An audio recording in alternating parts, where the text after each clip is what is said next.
โอ้ทำบุญแม้กระทั่งคือเขามีเวลาไม่กี่เดือนอ่ะมีเวลาแค่เดือนกว่าๆโอ้ทำสะบั้นหันแหลกนะฮะมีตรงนี้ทำมีตรงนี้ทำคือทำแบบขาดความยั้งคิดผมก็พูดตรงๆเลยเพราะคำที่ว่าไม่เคยสะสมบุญแต่คราวนี้มันไปตะบี้ตะบันจนไม่รู้ว่าตรงไหนเนี่ยบุญแท้บุญเทียมก็ไปเอาตรงบุญเทียมที่เขาหลอกมาเอ้ยมาตรงนี้ดิพี่นี่นู่นนั่นโอ้โหซัดไปเป็นหมื่นนะผมก็เลยบอกนี่ไงดูหน้าเฟซดิเห็นป่ะทำบุญกับมิจฉาชีพเนี่ยนั่นคือสิ่งที่เขาเจอนะผมก็เลยบอกว่าคือทำบุญเนี่ยแม้รู้ว่ามันเหลือเวลาไม่มากจงมีสติในการทำนะไม่ใช่อยู่ๆตะบี้ตะบันทำนะครับไม่เกิดผลแล้วหลังจากนั้นเนี่ยนะฮะสิ้นสุดจากการเสวนาเป็นที่เรียบร้อยก็เข้าสู่ช่วงอโหสิกรรมใหญ่อโหสิกรรมใหญ่นั้นจริงไม่ได้แตกต่างนะฮะเพียงแต่ว่าณตรงนี้จะเคลียร์ในเรื่องของการอโหสิให้อโหสิซึ่งกันและกันเนี่ยก็เพราะว่าบางท่านนะฮะไม่ทันได้เคลียร์กันเขาตายแล้วตายไปก่อนหรือว่าติดต่อไม่ได้ที่สำคัญเนี่ยคุณไม่สามารถจะย้อนเวลากลับไปแก้ไขในสิ่งที่เราทำผิดพลาดได้ถูกไหมฮะนะอโหสิกรรมเนี่ยมันได้เฉพาะวันนี้และวันต่อๆไปนั่นหมายถึงว่ากำหนดกิริยาของเรานะฮะและก็กำหนดในเรื่องของพฤติกรรมของเราให้เข้าสู่ทำนองครองธรรมที่ดีมันแก้ตรงนี้นะฮะแล้วตรงนี้มันจะเกิดเป็นบุญเป็นกุศลเกิดขึ้นเพราะฉะนั้น ณตรงนี้ถึงได้บอกว่าเตรียมนึกเอาไว้จดเอาไว้เราเป็นหนี้ใครนะฮะหรือว่าเราทำกับใครไว้หรือว่าเราแค้นใครคอยจดชื่อแต่จดชื่อนี้ไม่ได้หมายถึงว่าจะระดมความแค้นสู่เขาไม่ใช่ฮะให้ตัวบุญเนี่ยที่เราโอโหสิให้เนี่ยเวลาเผาไปถึงเขานะฮะมันจะได้ละลายนะฮะเป็นอโหสิซึ่งกันและกันนะหลังจากนั้นเสร็จจากอโหสิกรรมเป็นที่เรียบร้อยเข้าสู่ช่วงพิธีของการสวดนะฮะก็เป็นการสวดเรียกว่าบูชานพเคราะห์นะฮะทั้ง9หลังจากบูชานพเคราะห์ทั้ง9เสร็จปุ๊บนะครับคราวนี้ก็จะมาเป็นการสวดมนต์ข้ามปีนะฮะพลิกทุกบทขึ้นมาทุกท่านก็สวดได้เพราะจะมีเป็นใบซีล็อกนำให้นะฮะพลิกทุกบทขึ้นมาในการสวดนะฮะจะมีอยู่2บทนะฮะที่องค์พระสัมมาสัมพุทธเจ้าท่านใช้นะครับในการเรียกว่าสวดจนเกิดพระอรหันต์เกิดขึ้นเป็นพันนะฮะแล้วก็บางบทนะฮะเป็นบทแรกที่องค์พระสัมมาสัมพุทธเจ้านั้นใช้กับท่านปัญจวัคคีย์จนบรรลุเป็นสำเร็จเป็นพระอรหันต์ไม่บอกว่าบทนั้นมีอะไรบ้างก็ให้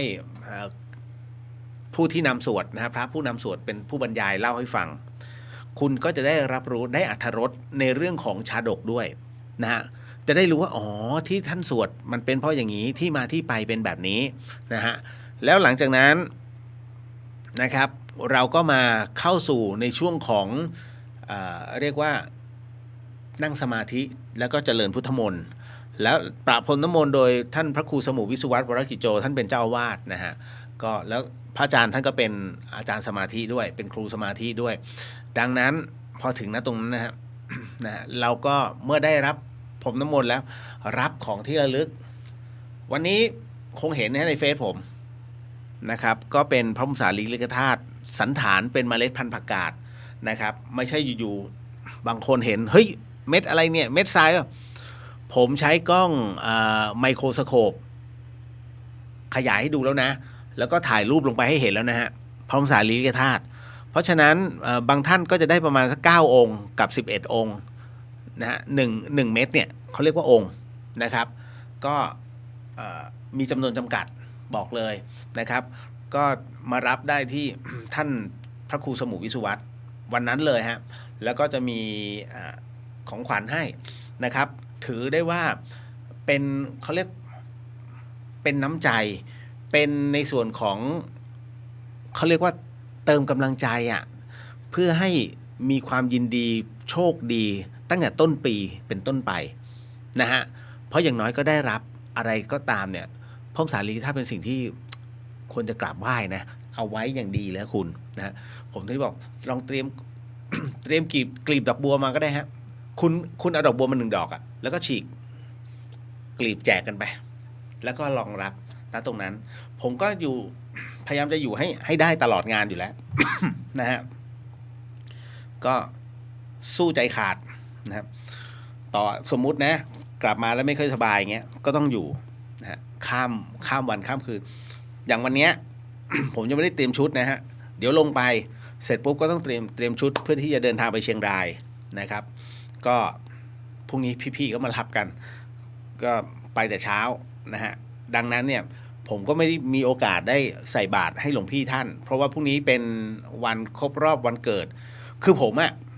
วันเกิดฮะยังเฉยๆอยู่แต่ถ้าเป็นวันที่ท่านมรณภาพคือ14 มีนาโอเควันเนี้ยกะจะทำให้นะครับ แต่ก็แล้วแต่ฮะแต่ฝากด้วยนะฮะท่านใดที่จะทำบุญให้หลวงพี่ผมฝากด้วยแล้วกันโมทนาสาธุนะครับก็ถือว่าเป็น เป็นอีก1 ครั้งที่เวียนมาบรรจบนะครับ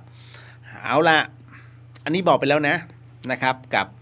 กิจกรรมที่จะเกิดขึ้นในวันที่31เดือนที่1คือผมไม่ได้คาดหวังหรอกฮะว่า จะมีท่านใดที่จะมามากมายแค่ไหนคืออย่างน้อยให้รับรู้ว่า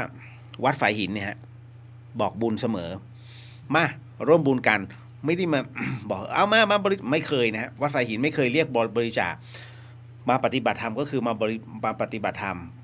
เวลาถ้าหิวนะก็จะมีโยมที่เขามาช่วยก็คือมาออกโรงทานอย่างเงี้ยนะฮะ วันนั้นผมคงเตรียมโรงทานไม่ทันลาบอดไปนะคงเตรียมไม่ทันหรอกครับเพราะว่ากว่าจะกลับมาก็โอ้โหกว่าจะเตรียมของมันเหนื่อยนะผมใช้เวลางานหลวงปู่สังนะ2 วันในการเตรียมของค่อยๆฮะมือคู่เดียวนะฮะค่อยๆซอยหอมเนี่ยแค่ซอยไปก็น้ำตาไหลไปเนี่ยฮะใครจะมาเห็นบ้างเบื้องหลังหอมเข้าตาร้องไห้ อะไรอย่างเงี้ยโอ้โหแล้วต้องหยุดแสบตาหลับตาน้ำตาไหลประจำ เรื่องการซอยหอมก็จบลงไปนะครับอันนี้พูดเอาไว้เฉยๆว่าวันที่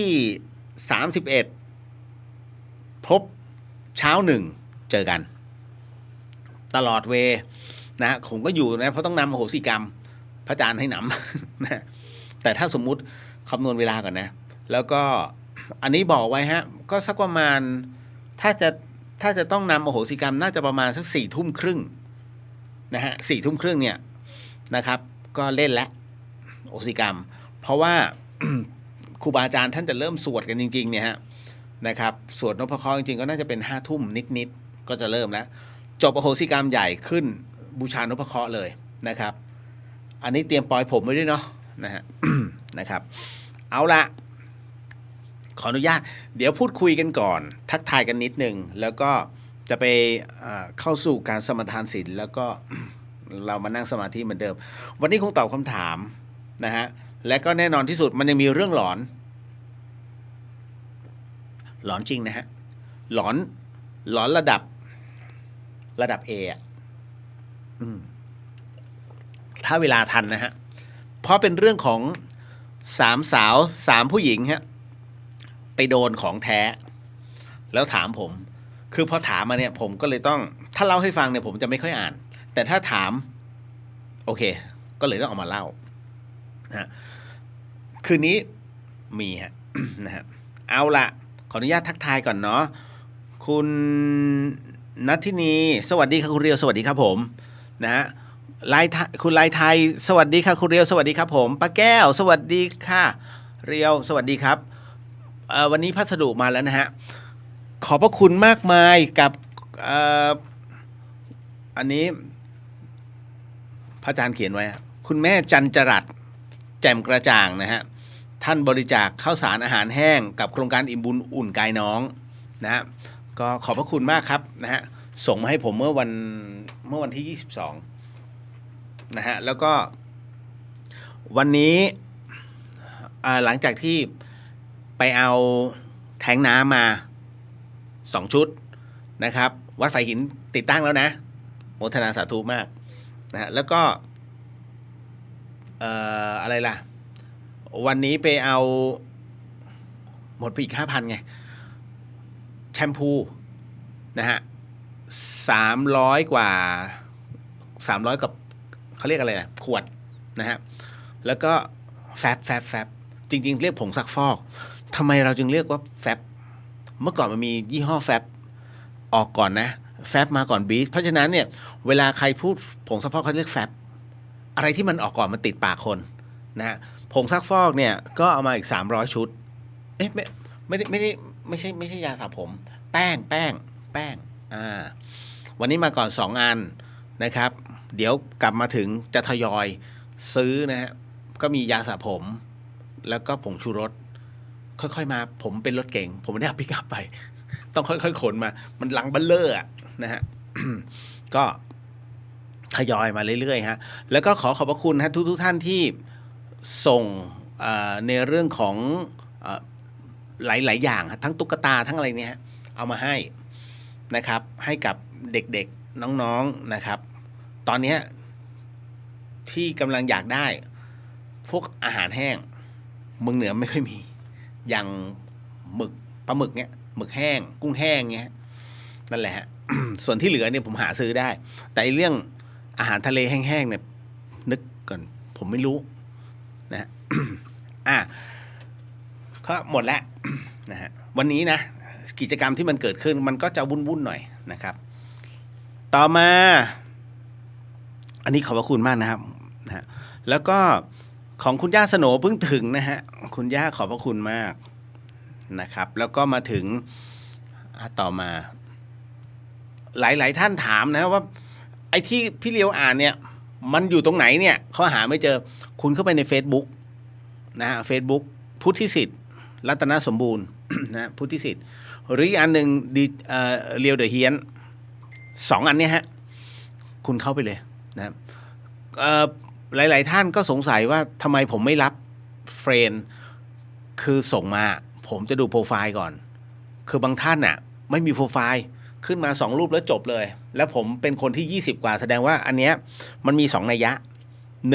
1เป็นเฟซเพิ่งทำใหม่หมายถึงว่าอันเก่าเต็มหรือหายหรือเข้าไม่ได้กับ2เป็นสแปมนะฮะสิ่งที่กลัวมากคืออย่างที่2เพราะว่าผมเคยเจอมาแล้วก็ถูกบล็อกไปเพราะเป็นสแปมนะฮะดังนั้นก็เลยพยายามจะต้องดูโปรไฟล์ก่อนแล้วก็ไม่รับสุ่ม4สุ่ม5ท่านใดที่ผมไม่ได้กดรับไปเนี่ยเข้ามาที่อินบ็อกซ์แล้วก็บอกว่าช่วยรับหน่อยนะฮะอันเนี้ยผมจะได้รู้ว่าโอเคของจริงบางคนพอจะรับเนี่ยเขาถามว่าอยากรู้จักจังชื่ออะไรคะยังไม่รู้จักชื่อกันเลยอะแต่มาขอเป็นแฟนได้ไม่ขอเป็นเฟรนด์ได้ไงเราก็เลยไม่รับนะฮะก็เจอเยอะเหมือนกันนะครับ อันนี้ต้องบอกไว้ก่อนนะครับเอาละสวัสดีครับตีนะฮะน้องสรันวิทย์นะครับสวัสดีครับพี่เลียวสวัสดีครับต่อมานะครับอันนี้พี่บรมกราบพระอาจารย์สวัสดีค่ะน้องเรียวแล้วก็ทุกท่านค่ะวันนี้ได้ฟังสดโอ้โหดีใจฮะตอนนี้หลายๆที่เริ่มปิดกันแล้วนะฮะแล้วก็เริ่มฉลองนะฮะเริ่มฉลองนะฮะพี่สุวรรณญาสวัสดีค่ะสวัสดีครับพี่ คุณจินนชาสวัสดีค่ะคุณเรียวพรุ่งนี้ครบ61ชาติการพระอาจารย์ภัสกรได้ร่วมบุญพระสังฆทานอุทิศถวายพระอาจารย์ท่านกับธรรมสถานจึงแจ้งมาเพื่อกัลยาณมิตรร่วมอนุโมทนาบุญร่วมกันนะครับโมทนาสาธุฮะเห็นแล้วฮะแต่ผมก็นะติดภารกิจนะ ไม่เป็นไรฮะลูกศิษย์ลูกหาหลวงพี่ท่านเยอะที่ธรรมสถานนะครับกุ๊บกิ๊บสวัสดีค่ะพี่เรียวคุณแม่ฝากสวัสดีด้วยนะคะไม่รู้จะถามอะไรดีค่ะถ้ามีเดี๋ยวถามเองค่ะฝากสวัสดีคุณแม่ด้วยนะฮะแล้วก็สวัสดีค่ะน้องกิ๊บนะครับแม่สวัสดีครับพี่เลี้ยวเคยกลับจากปายทางเส้นเสมิงถือว่าโหดเลยครับขาลงต้องแวะหยุดพักเครื่องไม่ให้เบรกไหมครับพี่เลี้ยว ถ้าปลายมาเส้นเสมิงเนี่ยมันมี2อันนะถ้าเส้นดีหน่อยก็ไปทางวัดจันทร์หรืออีกอันหนึ่งถ้ามาถึงใกล้ๆอะไรวะมันอยู่ระหว่างก่อนจะถึงห้วยน้ำดังอะครับมันจะมีช่องทางขวาที่เลี้ยวลงไปอะไอ้ตรงนั้นเส้นโหดที่ผมมาโอ้โหสุดๆนะฮะคือมันข้ามเขาหลายลูกมากแล้วเลาะเหวไอ้ตรงนั้นที่ ที่มาได้เรื่อยๆนะครับและผ่านบ้านก็ชาติพันธุ์อ่ะหลายๆหมู่บ้านหน่อยอันนั้นก็โหดนะฮะใช้ได้ระดับใช้เป็นระดับ B แล้วกันนะฮะคุณปริญญาสวัสดีค่ะพี่เลียวสวัสดีครับผมมิตรชัยสวัสดีครับพี่เลียวสวัสดีครับนะอ๋อตายแล้วพระอาจารย์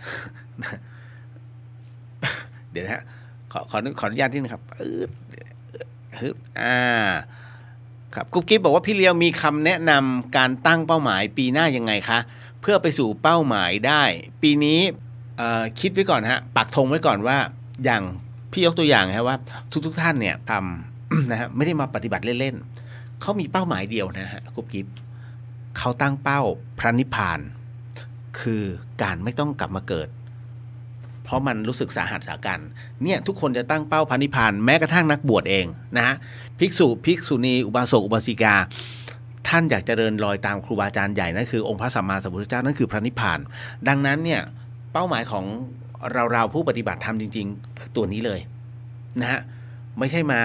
มาแบบมาเล่นๆน่ะมันไม่ใช่เพราะฉะนั้นเราเองนะฮะปรับจูนในเรื่องของสัมมาอาชีวะเนี่ยจากพระนิพพานเป็นสิ่งใดสิ่งหนึ่งตั้งเป้าไว้เลยนะฮะงั้นสมมุติเราก็ไม่มีอุปกรณ์เลยว่าเอาวะเปิดคาแคร์มันเล็กๆแถวบ้านล้างรถจบนะฮะไปดูน้ำยามาให้เรียบร้อยนะอย่าไปเอาสไลด์นะคนละประเภทกันแล้วจากนั้นก็เป้าหมายเอาแค่นี้ก่อนแล้วดูก่อนเพราะข้อผิดพลาดถ้าเอาดีทางนี้นะเล่นเลยนะฮะเพราะฉะนั้นสิ่งหนึ่งสิ่งใดเนี่ยมันเกิดประโยชน์ต้องโฟกัสไปตรงนั้นเลยฮะนะฮะคุณจัญญาสวัสดีค่ะคุณเรียวสวัสดีครับนะฮะคุณจินตชาถ้าคุณเรียวไม่บอกก่อนทางบ้านจะเตรียมบทสวดตามไม่ทันนะสิคะเพราะเป็นบทยาวใช้บทธรรมจักรกับปวัตนสูตรและอัตตลกนสูตรใช่ไหมคะใช่ครับ2อันเนี้ยแล้วยังมีอีกแล้วเดี๋ยวจะบอกฮะแล้วก็มีเมตตาใหญ่นะฮะมีนะครับเดี๋ยวขอเป็นวันศุกร์นะเดี๋ยววันศุกร์จะบอกอีกทีว่าจะมีบทอะไรบ้างเพราะผมต้องเตรียมกับครูบาอาจารย์นิดนึงนะฮะเพื่อที่อย่างที่คุณเหล่งบอกไว้อะถ้าทางบ้านได้รับรู้เตรียมไว้ก่อนเนี่ยนะฮะสวดพร้อมกันมันก็จะมีพลังเกิดขึ้นนะครับมีพลังนะคุณคือการดูเทปกับการดูสดไม่เหมือนกันนะผมยกตัวอย่างเช่นพระอาจารย์เล็กวัดท่าขนุนเนี่ยเวลาท่านเป่ายันเกาะเพชรท่านจะนัดแนะเวลาว่า9 โมงถึง 11 โมงนั่นหมายถึงว่าทั้งประเทศไทยหรือทั้งโลกนะฮะทั้งโลกถ้าคุณมียันเกาะเพชรนะครับหรือว่าแค่ปิ้นก็ได้ฮะเอากระดาษไปปิ้นเอามาปิดไว้ข้างหน้าแล้วก็นั่งพร้อมนะเวลา 9 โมงนะครับก็สวดมนต์ตามนะฮะแล้วพระอาจารย์ท่านก็จะทำการเริ่มสวดมนต์แล้วก็เป่ายันเกาะเพชรคือเป่าขึ้นอากาศแล้วถามว่ามันได้ผลไหมมันอยู่ที่พลังศรัทธาแล้วไปพร้อมกันนั่นคือสดเขาก็อัดเทปเอาไว้การอัดเทปเสร็จปุ๊บพระอาจารย์เป่าตรงนี้คือมันเลยเวลาสดแล้วนะแต่คุณเอามาตั้งยันนั้นมีพลังแต่เป็นพลังศรัทธาได้มีพลังของแท้นะฮะเพราะมันต้องไลฟ์จริงๆนั่นแหละทำไมเป็นเหตุว่าเวลาที่ผมจะใช้เทปนะฮะในเรื่องของการเปิดอโหสิกรรมแล้วมันไม่ได้ผลเพราะเช็คแล้วไม่ได้จริงซวยแล้วกูตอนนั้นผมโทษตัวเองใหญ่เลยคือกลับไปที่ห้องนี่ผมเครียดมากผมก็เรียกว่าก็เช็คเจ้ากรรมในเวรของชาวบ้านเขามันไม่ติดเลยมันติดน้อยมากไม่ใช่ไม่ติดเลยมันติดน้อยมากซึ่งมันเคลียร์ไม่ได้พอมันเคลียร์ไม่ได้แล้วรู้สึกทำแล้วเสียเปล่านะฮะก็เลยตั้งแต่นั้นไม่เลยฮะเล่นสดเลยใครมีศรัทธาในบทตรงนั้นเพราะเป็นบทของครูบาอาจารย์นะฮะมีศรัทธาตรงนั้นเนี่ยฮะมันจะเกิดผลใครที่มองว่าแค่นั้นแล้วแต่มันก็เขาเรียกว่ามันก็จะกลับไปกับตาลปัดเหมือนเดิมนะฮะดังนั้นนะฮะผมถึงต้องใช้วิธีสดแล้วก็ต้องมาร์กเป็นวันๆมันไม่ได้ทำเพื่อนี่แหละฮะนี่คืออำนาจแล้วก็พลังของมันที่มันเกิดขึ้นเพราะฉะนั้นบทสวดต่างๆเนี่ยเดี๋ยวผมขอ สอบถามครูบาอาจารย์ท่านก่อนนะฮะเพราะว่าท่านจะนำกันบทไหนอะไรยังไงบ้างแล้วเดี๋ยวผมขออนุญาตจะเขียนลงไปใน Facebook เช้าวันเสาร์เพื่อให้เตรียมต้องเช้านะเพราะว่าผมกลับมาวันศุกร์แล้วผมต้องเตรียมนี่นู่นนั่นมันจะไม่ทันเอานะผมต้องเตรียมของเอาไว้แจกให้ด้วยนะฮะพระบรมสารีริกธาตุบนวัดอยู่บนวัดแน่ๆแต่มันจะมีของแจกอีกต่างหากสำหรับญาติธรรมที่มานะครับในวันนั้นครับผมอันนี้บอกไว้เฉยๆนะครับ คุณเอาเป็นว่าเตรียมหนังสือสวดมนต์เล่มใหญ่ไว้แล้วกันจ้า นะฮะต่อมาป้าแก้วสวัสดีค่ะคุณเลียว2 อันเลยป้าแก้วพี่พินสวัสดีค่ะสวัสดีครับพี่พินนะฮะพี่บุโรน้องเรียวไลฟ์ให้ได้ใช่ไหมคะอ๋อไลฟ์ครับวันนั้นไลฟ์ครับทางวัดไลฟ์เลยแล้วก็เดี๋ยวผมจะขออนุญาตทางวัดด้วยลิงก์ส่งให้อีกทีหนึ่งเพราะวันนั้นเนี่ยมันจะออกอีกช่องหนึ่งเดี๋ยวผมขอถามพระอาจารย์ก่อนว่าจะออกช่องไหนแล้วก็เดี๋ยวพ่วงช่องผมไปด้วยได้ครับรับปากถือว่ารับปากนะฮะคือหลายๆท่านก็ถามอยู่เหมือนกันนะฮะจะดูได้ไหมนะน้องสวินีสวัสดีค่ะสวัสดีครับผมคุณพัชพลสวัสดีครับคุณเรียวสวัสดีครับนะฮะคุณนัทบอกว่าสวัสดีค่ะคุณเรียวสวัสดีครับผมนิดนึงนะฮะเรียนนิดนึงเบื้องต้นกราบอโหสิช่วยเช็ครายชื่อของแต่ละท่านน่ะที่ร่วมโครงการอิ่มบุญอุ่นกายน้องว่าผมจดไว้เป็นที่เรียบร้อยแล้วหรือยังวันนี้ไม่ได้โพสต์เมื่อวานโพสต์เดี๋ยวพรุ่งนี้ก๊อปปี้และโพสต์ใหม่คือมันไม่ใช่หรอกผมไม่อยากให้มันเว้นวรรคจนเกินไปนะฮะหลายๆท่านบอกว่าคือผมมาร์กไม่เป็น นะคือมาร์กไม่เป็นเราก็เสียดายการกดไลค์นะฮะแล้วก็หลายๆท่านที่ให้ความเห็นเพราะฉะนั้นพอมันหลายๆอันเนี่ยผมก็รู้ว่าหลายๆท่านเบื่อแล้วทำไงผมปักหมุดเพื่อให้มันเกิดขึ้นมาอยู่ข้างหน้าอยู่เรื่อยทำให้เป็นนะฮะก็เลยโพสต์มันอยู่เรื่อยโพสต์ต่อนะ เอาละมาเดี๋ยวเราทักทายกันหมดแล้วเนาะนะฮะเอาพี่วรันทรสวัสดีครับคุณเรียวสวัสดีครับพี่นะฮะครับผมก็ครับพี่บุญลมเดี๋ยวจะพยายามไลฟ์ให้ได้นะฮะวันนี้เดี๋ยวต้องบอกก่อนอย่างที่เกริ่นไปนะฮะก็มีหลายท่านส่งข้อความเข้ามาว่าชีวิตทั้งชีวิตเจอแต่คนติฉินนินทาผมเชื่อมั่นว่าไม่มีใครที่ฟังรายการนี้อยู่ไม่เคยโดนคนนินทาผมไม่เชื่อจริงๆน้อยมากผมใช้คำว่า 0.1% นะแม้กระทั่งองค์พระสัมมาสัมพุทธเจ้าเองเนี่ยท่านก็ยังโดนหลายๆคนนะฮะพยายามใส่ร้ายท่านนะฮะเห็นไหมเพราะฉะนั้นเนี่ยเป็นไปไม่ได้ที่จะไม่มีใครโดนคนนินทาและคราวนี้มันมีคำถามเกิดขึ้นว่าไอ้การนินทาเนี่ยมันเกิดขึ้นได้อย่างไรวันนี้ฮะเราก็มานั่งคุยกันนะฮะแล้วก็พี่นพสวัสดีครับคุณเรียวนะสวัสดีครับพี่นะฮะพี่สุวรรณยามาตรงนี้ฮะสวัสดีครับสวัสดีครับพี่นะฮะก็เราก็จะมาพูดคุยกันแน่นอนที่สุดฮะเมื่อวานนี้ติดเอาไว้เรื่องของผีปอบหยิบ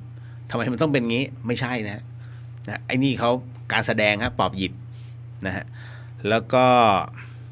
เขาถามว่ามันเป็นคนหรือเป็นผีกันแน่ตกลงก็เดี๋ยวมาคุยกันใช้คำว่าคุยนะฮะคือรายการนี้เป็นธรรมะบันเทิงเราพูดคุยบนพื้นฐานของความเป็นจริงนะฮะเราพูดคุยบนพื้นฐานของข้อที่กำหนดมาในพุทธประวัติเราใช้การพูดคุยในการยึดถือในหลักวิทยาศาสตร์มาก่อนเสมอพุทธศาสตร์ตามหลังไสยศาสตร์นะปิดท้ายค่อยมาว่ากันมันเป็นรายการที่หลายคนบอกไม่เห็นมีผีเลยชื่อเฮี้ยนจะใช้คำว่าเคยให้เล่าแล้วนะฮะแต่ว่ามันไม่ถึงผีเพราะฉะนั้นมันจึงกลายเป็นโจทย์ที่ถูกพลิกมาอีกรอบหนึ่งก็คือเพราะฉะนั้นก็ต้องแก้โจทย์ว่า ไม่ให้คนกลัวผีแล้วก็ที่สำคัญคือต้องตีโจทย์คำว่าวิญญาณให้จบก่อนนะฮะเพราะฉะนั้น ไม่งั้นถ้าคุณเล่นแต่เรื่องผีคนจะกลัว และมันกลัวแบบไร้สาระ คุณต้องเข้าใจตรงนี้ก่อนนะฮะถ้าคุณต้องการเป็นคนที่มีสาระ คุณไปหาซื้อต้นสาระมาปลูกเลย ต้นสาระรู้จักใช่ไหมฮะที่มีลูกเนี่ยเป็นต้นที่พระนางสิริมหามายาประสูติองค์พระสัมมาสัมพุทธเจ้านะต้นสาระถ้าคุณถือแค่ดอกไว้แสดงว่าคุณมีสาระนะฮะอันนี้บอกไว้ก่อน เพราะฉะนั้นเนี่ย รายการเดอะเฮียนเนี่ยมันเกิดขึ้นมาเพราะว่าต้องพลิกโจทย์ให้คนไม่รู้จักกลัวผีและให้รับรู้ว่าเราต้องอยู่เหนือจิตวิญญาณให้ได้แต่เราต้องอยู่ภายใต้ของกฎธรรมชาติที่องค์พระสัมมาสัมพุทธเจ้าท่านบอกเอาไว้ไม่ให้เกินไปกว่านี้นี่คือเดอะเฮียนฮะเอาละขออนุญาตนำในเรื่องของการสมาทานศีลก่อนแล้วหลังจากนั้นเราไปนั่งสมาธิกันท่านใดที่ไม่สามารถเอื้อนเอ่ยได้ตามน้อมจิตตามนะครับนะฮะขออนุญาตเนาะ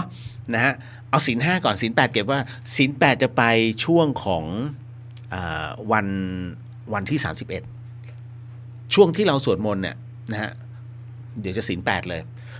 ให้ขึ้นอัตโนมัติตอนอโหสิกรรมง่ายสุดเพราะมันจะมีกำลังนะฮะผมจะให้สมาทานศีล8กันก่อนนะฮะเอาแล้วนะฮะ ขออนุญาตเป็นผู้ที่นำนะฮะขออนุญาตนำสาธุสาธุสาธุ ว่าข้อศีลนะครับพุทโธธัมโมสังโฆศีลข้อ1ไม่ฆ่าสัตว์ศีลข้อ2ไม่ลักทรัพย์ศีลข้อ3ไม่ประพฤติผิดในกามศีลข้อ4ไม่พูดเท็จศีลข้อ5ไม่ดื่มสุราและของมึนเมาบัดนี้ข้าพเจ้าตั้งใจรักษาศีลแล้วบัดนี้ข้าพเจ้าคือผู้มีศีลข้าพเจ้าผู้มีศีลละอายต่อการทำความชั่วกลัวต่อผลของบาปกรรม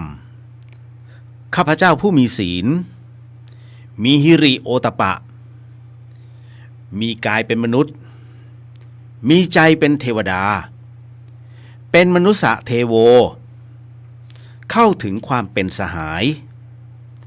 กับเราเทวดาทั้งหลายณบัดนี้ข้าพเจ้าทั้งหลายขออดโทษลดกรรมที่ข้าพเจ้าประมาทพลาดพลั้งในช่วงวันนี้ลงในฉับพลันและขอให้กรรมดีที่ข้าพเจ้าหรือเหล่ากัลยาณมิตรได้ทำไว้นั้นขอจงมาแทรกส่งผลบุญนี้ให้ข้าพเจ้าได้มีความสุขและประสบผลสำเร็จตลอดไปเทินสาธุสาธุสาธุอนุโมทามิครับนะฮะก็มาในช่วงของเมื่อกี้ที่บอกเอาไว้นะฮะว่าวันที่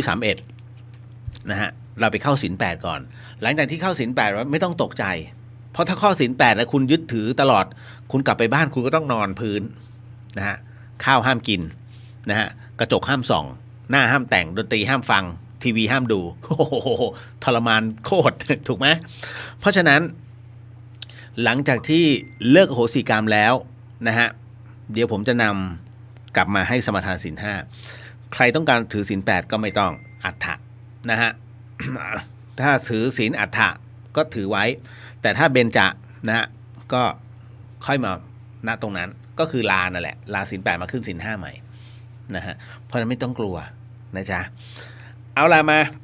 ขออนุญาตนะครับเป็นส่วนของการนั่งสมาธิในช่วงนี้นี่เองเนี่ยต้องบอกก่อนนะครับว่าอันเนื่องมาจากว่าเราออนแอร์ทางสถานีวิทยุด้วยผมไม่สามารถจะให้มันเดดแอร์ได้การเดดแอร์คือเงียบเทวดาเดินผ่านเงี้ยคนที่นั่งอยู่ขับรถอยู่บังเอิญเขาหมุนมาอ้าวขึ้นว่างเหรอวะนะฮะมันก็ไม่ได้เพราะฉะนั้นผมขออนุญาตเป็นผู้ที่นำสมาธิแล้วกันในการอ่านบทความครูบาอาจารย์ ทั้งหมดทั้งมวลนะฮะในช่วงระยะเวลาที่กำหนดก็คือเป็นระยะเวลา3 นาทีด้วยกันนะฮะดังนั้นท่านใดที่ถนัดการนั่งสมาธิหรือว่าเดินสมาธิแบบไหนทำได้หมด หรือแม้แต่คุณเบื่อมีนะฮะหรือแม้แต่ว่าคุณเบื่อนั่งสมาธิตลอดเลยพี่เลียวเดินได้ไหมเดินได้ฮะเดินจงกรมแล้วคุณเปิดไปด้วยเพราะฉะนั้น3 นาทีในการเดินจงกรมนะครับค่อยๆเดินหรือว่าจะเดินไวเดินช้าแล้วแต่สเต็ปเราพระพุทธเจ้าไม่ได้บอกว่าเดินจงกรมต้องค่อยๆสโลโมชันไม่ใช่ท่านให้เดินเพื่อพิจารณาสติตามรู้ทั้งหมดแล้วทั้งหมดให้อยู่ นะฮะเขาเรียกว่าให้เป็นความว่างให้หมดตีให้เป็นความว่างให้ได้ นะครับถ้าพร้อมนะฮะขออนุญาตตอนนี้เป็นเวลา45 นาที23:45 นาทีเราจะไปออกสมาธิกันตรงที่ตอนนี้46แล้วเป็น49นะฮะออก5:49 นาทีถ้าพร้อมแล้วขออนุญาตนะครับค่อยหลับตาลงค่อยๆหลับตาลงนะครับนะฮะพุทหายใจเข้าโทหายใจออกนะฮะพุทโทพุทโทนะฮะให้มีคำบริกรรมบ้างต่อจากนั้นให้กำหนดดูนะฮะตามลมหายใจให้ได้มันผ่านเข้ามาช่องจมูกยังไงออกมันยังไงนะฮะยาวสั้นแค่ไหนแล้วแต่เราสบายๆถ้าพร้อมแล้วนะฮะ กำหนดจนไม่มีคำบริกรรมนะฮะวิธียกระดับจิตใจฤดูกาลเป็นแค่เครื่องสังเกตเป็นหมุดหมายให้เราเห็นชีวิตเราผ่านไปช่วงหนึ่งเดี๋ยวฤดูกาลก็เปลี่ยนถึงสิ้นปีก็ฉลองปีใหม่กันหวังว่าจะมีความสุขอวยพรกันให้มีความสุขสุขแล้วก็ทุกข์ทุกข์แล้วก็ทุกข์ไปมีปัญหาไปก็อีกปีหนึ่งพอปลายปีก็อวยพรกันอีกแล้วตั้งความหวังกันว่าชีวิตจะมีความสุขมีความหวังมันก็ดีแต่มันต้องฉลาดด้วยในโลกนี้มันไม่มีหรอกความสุขที่ถาวรความสุขที่แท้จริงความสุขในโลกมันเป็นของชั่วครั้งชั่วคราวอยู่ไม่นานก็ผ่านไปถ้าเราไม่เข้าใจก็จะหิวใจมันจะหิวความสุขพอใจมันหิวอยากได้ความสุขมันก็เริ่มมองอะไรที่จะทำให้มีความสุขมีเมียสวยๆจะมีความสุขมีลูกเก่งๆจะมีความสุขมีเงินทองมีบ้านอยู่มีนู่นมีนี่จะมีความสุขรวมแล้วสิ่งที่คิดได้ก็คือมีรูปมีเสียงมีกลิ่นมีรสมีสัมผัสที่ถูกอกถูกใจแสวงหาแต่สิ่งเหล่านี้กันมีเงินเยอะๆก็หวังว่าจะได้ไปดูอะไรที่ถูกใจไปฟังอะไรที่ถูกใจรวมแล้วก็ต้องการนั้นก็คือต้องการอารมณ์ที่พอใจนั่นเองถ้าเราภาวนาเราก็รู้อารมณ์ทั้งหลายมันชั่วคราวเท่านั้นเป็นรูปที่สวยมันก็ไม่อยู่ตลอดหรอกขืนมันอยู่ตลอดเราก็เบื่ออีกใจเราก็อยากไปเห็นอย่างอื่นบ้างอย่างบางคนแต่งงานตอนจะแต่งรู้สึกมีความสุขแต่งแล้วเห็นหน้ากันทุกวันแทบไม่มองหน้าเบื่อนี่ความสุขอย่างโลกมันไม่มีวันเต็มไม่มีวันอิ่มมันมีแต่ความหิวโหยความต้องการใหม่ๆเกิดขึ้นตลอดเวลาทุกคราวที่ความต้องการนั้นเกิดขึ้นหรือตัณหาที่เกิดขึ้นใจมันก็ดิ้นรนทำอย่างไรจะได้สิ่งที่ชอบใจมาทำอย่างไรจะรักษาสิ่งที่ชอบใจเอาไว้ได้ทำอย่างไรจะพ้นจากสิ่งที่ไม่ชอบใจได้ใจมันมีความต้องการมีความอยากอย่างนี้ขึ้นมามันก็จะดิ้นทุกครั้งที่มีความอยากมันเกิดอยากได้สิ่งที่ชอบอยากให้สิ่งที่ชอบคงอยู่อยากให้สิ่งที่ไม่ชอบหายไปทุกครั้งที่ความอยากเกิดขึ้นใจมันก็จะดิ้นรนหาความสุขไม่ได้เอาละครับ3 นาที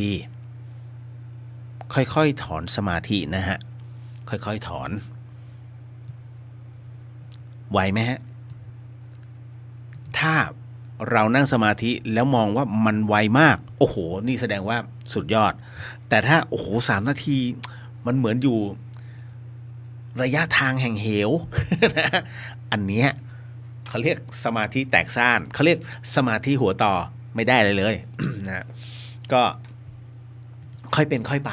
นะฮะนักมวยก็ยังมีวอร์มนะฮะนับภาษาอะไรกันเราถูกไหมฮะน้องๆหลายๆคนเพิ่งเริ่มต้นเวลามีสมาธิเนี่ยฮะคุณจะมีพลังพิเศษในเรื่องของการอ่านสะกดจดจำมีหมดเลย ต้องขออภัยในเรื่องของเส้นเสียงนะครับเอาละมาผมทักทายเรื่อยๆนะฮะเพราะว่าหลายๆท่านก็เข้ามาเรื่อยๆคุณนายนาคนที่เล่นของแล้วพอตายจะกลายเป็นปอบหรือไม่ตอบไม่ได้ผมไม่สามารถบังคับไม่สามารถตอบตัวกรรมนั้นได้แต่ นะฮะมันมีคำ เรียกว่าครูบาอาจารย์หลายๆท่านเนี่ยมักจะพูดเสมอว่าการที่ใช้ไสยเวทหรือว่ามนต์ดำในทางที่ผิด เพราะฉะนั้นการใช้มนตราเนี่ยฮะเป็นส่วนหนึ่งของพลังที่เกิดจากกุศลของตัวเราคุณเชื่อไหมคนที่เก่งในเรื่องของกรรมฐานในเรื่องของพลังในเรื่องคาถาเขาต้องฝึกสมาธิตอนฝึกสมาธิเขาคิดเรื่องอะไรฮะเขาไม่ได้คิดเรื่องอะไรนะเขาคิดในเรื่องของสมาธิเพื่อความนิ่งถามว่าเป็นกุศลไหมเป็นกุศลนะฮะแต่มันมีจุดประสงค์อย่างหนึ่งคือว่า เมื่อครูบาอาจารย์ไปให้ฝึกสมาธิเสร็จปุ๊บท่านก็มองความตั้งใจของศิษย์มันอยากได้มันบอกว่าเอาไว้ป้องกันตัวเองก็ให้ถ่ายทอดแต่พอถึงตรงนั้นเสร็จปุ๊บกลับใช้วิชาในทางที่ผิดพอใช้ในทางที่ผิดเนี่ยเขาเรียกไปก่อให้เกิดบุพกรรมทั้งหมดทั้งมวลที่เขาทำลงไปแล้วคนที่เขาช่วยทำลงไปให้เนี่ยมันเป็นกรรมที่ตีตัวกลับมาหาเขาอันนึงมันผิดธรรมชาติผมยกตัวอย่างเช่นเสน่หยาแฝดการทำเสน่หยาแฝดมันตีกลับทันทีนะฮะคนที่ไปจ้างเนี่ยนะฮะก็ผิดไอ้คนที่ทำให้ก็ผิดรับกรรมพอกันนะครับเพราะฉะนั้นเมื่อตายลงแล้วยังไงทุกคนมีอายุไขของมันถูกไหมฮะดังนั้น พอตายลงเสร็จปุ๊บว่ากันว่าต้องกลับไปชดใช้ทำสิ่งใดได้สิ่งนั้นในเมื่อใช้ผีให้ทำงานเจ้าก็ต้องเป็นผีให้เขาใช้ทำงานเป็นกงกรรมกงเวียนเช่นกันนะฮะเป็นปอบไม่เป็นปอบตอบไม่ได้มันแล้วแต่บุพกรรมที่คนบางคนสร้างตำราบางตำรานะฮะก็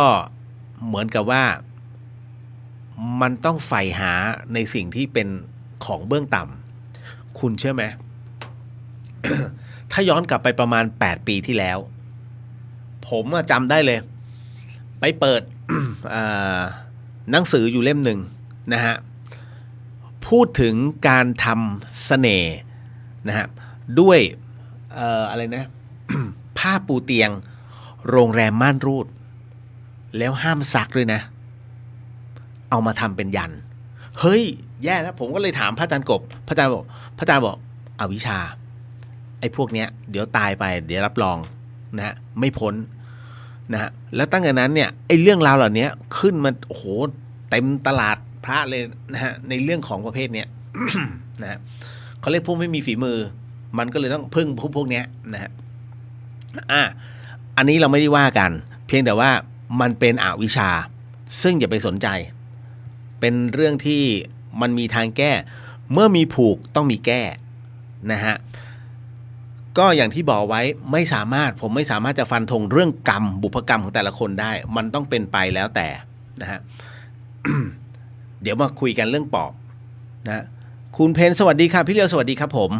นะคุณจินชโมทนาสาธุกับคุณเรียวนำกรรมฐานแล้วก็ทุกท่านที่ร่วมปฏิบัติภาวนาครับนะก็โมทนาสาธุเช่นกันนะฮะต่อจากนั้นก็ น้องแนนสวัสดีค่ะนะฮะคุณเรียวสวัสดีครับนะป้าแก้วบอกว่าวันนี้ข่าวหมอปลา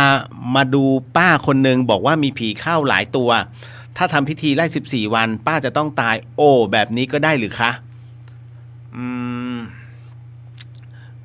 ก็ต้องดูกันไปฮะนะฮะต้องดูกันไปเขากำหนดได้ก็คือว่าเก่งนะคือผมต้องบอกว่าผมไม่ใช่คนเก่งนะแค่เรารับรู้เป็นประเภท รู้แต่ว่ามันไม่สามารถทำได้ผมไม่สามารถจะสื่อสารได้วิญญาณเขาบอกแบบนี้แบบนี้ ไม่ผมไม่เหมือนน้องหมอบีเขาผมไม่ใช่ไอ้เจ้าริวจิตสัมผัสไม่ใช่เจนยานทิพย์ไม่ใช่เลนนี่นะฮะแต่รู้ว่า ใครประมาณไหน ผมรู้ว่าตอนไหนเขาหลอกตอนไหนของแท้ก็รู้แค่รู้ไงแต่เราไม่ได้ต้องไปพูดนี่ไปพูดพาดพิงให้เขาเสียหายมันก็ตอบไม่ได้เพราะว่าถ้าเขาไม่เก่งจริงเขาก็ไม่อยู่ยืนจุดนี้ได้ถูกไหมฮะสังคมก็จะเล่นงานเขาเองแต่เนี้ยมันยังมีบางอย่างที่เฮ้ยมันก็ใช่ก็ถูกฮะนะฮะมันไม่มีใครเพอร์เฟกต์ไปทั้งหมดบนโลกใบนี้ถ้าคุณเป็นบุคคลที่เพอร์เฟกต์แล้วชี้เป็นชี้ตายได้คุณคือผู้นำโลกเลยฮะเบอร์ 1ของโลกเลยฮะเพิ่งรู้ไงอ๋อไอ้นี่อีกไม่กี่วันตายอ๋อประธานาธิบดีนี่นู่นนั่นเนี่ยที่ฮะซ่าเดี๋ยวก็ตายอะไรอย่างเงี้ยมันสามารถกำหนดได้เหรอมันไม่ได้ นะฮะมันเหนือกำลังคนสิ่งนี้แหละที่พระพุทธเจ้าห้ามทำนายในเรื่องของการตายอย่างไรนะฮะเวลาตายห้ามหมดเลยนะฮะแต่คนเนี่ยพยายามจะเป็นผู้วิเศษให้ได้ผมไม่ใช่แต่รับรู้ว่าตอนถ้าเขาตายเนี่ยเขาอยู่ตรงนั้นไหมอันนี้บอกให้ได้เพราะมันเห็น นะฮะแต่ถ้าเขาเห็นแล้วถ้าเขามาบอกเขาบอกอะไรไหมอันนี้ไม่ได้ นะไม่ได้รู้ว่าอ๋อพยายามจะสื่อสารแบบno กูไม่รู้ อะไรอย่างเงี้ยเป็นต้นนั่นคือผมนะฮะ รู้แค่รู้นะฮะอย่างที่ว่าไว้เอาละมาถึงในเรื่องของคำถามนะฮะที่ทิ้งเอาไว้มีผู้ถามมาว่าถ้าเราไม่มีเวลาทำบุญทำกุศลเลย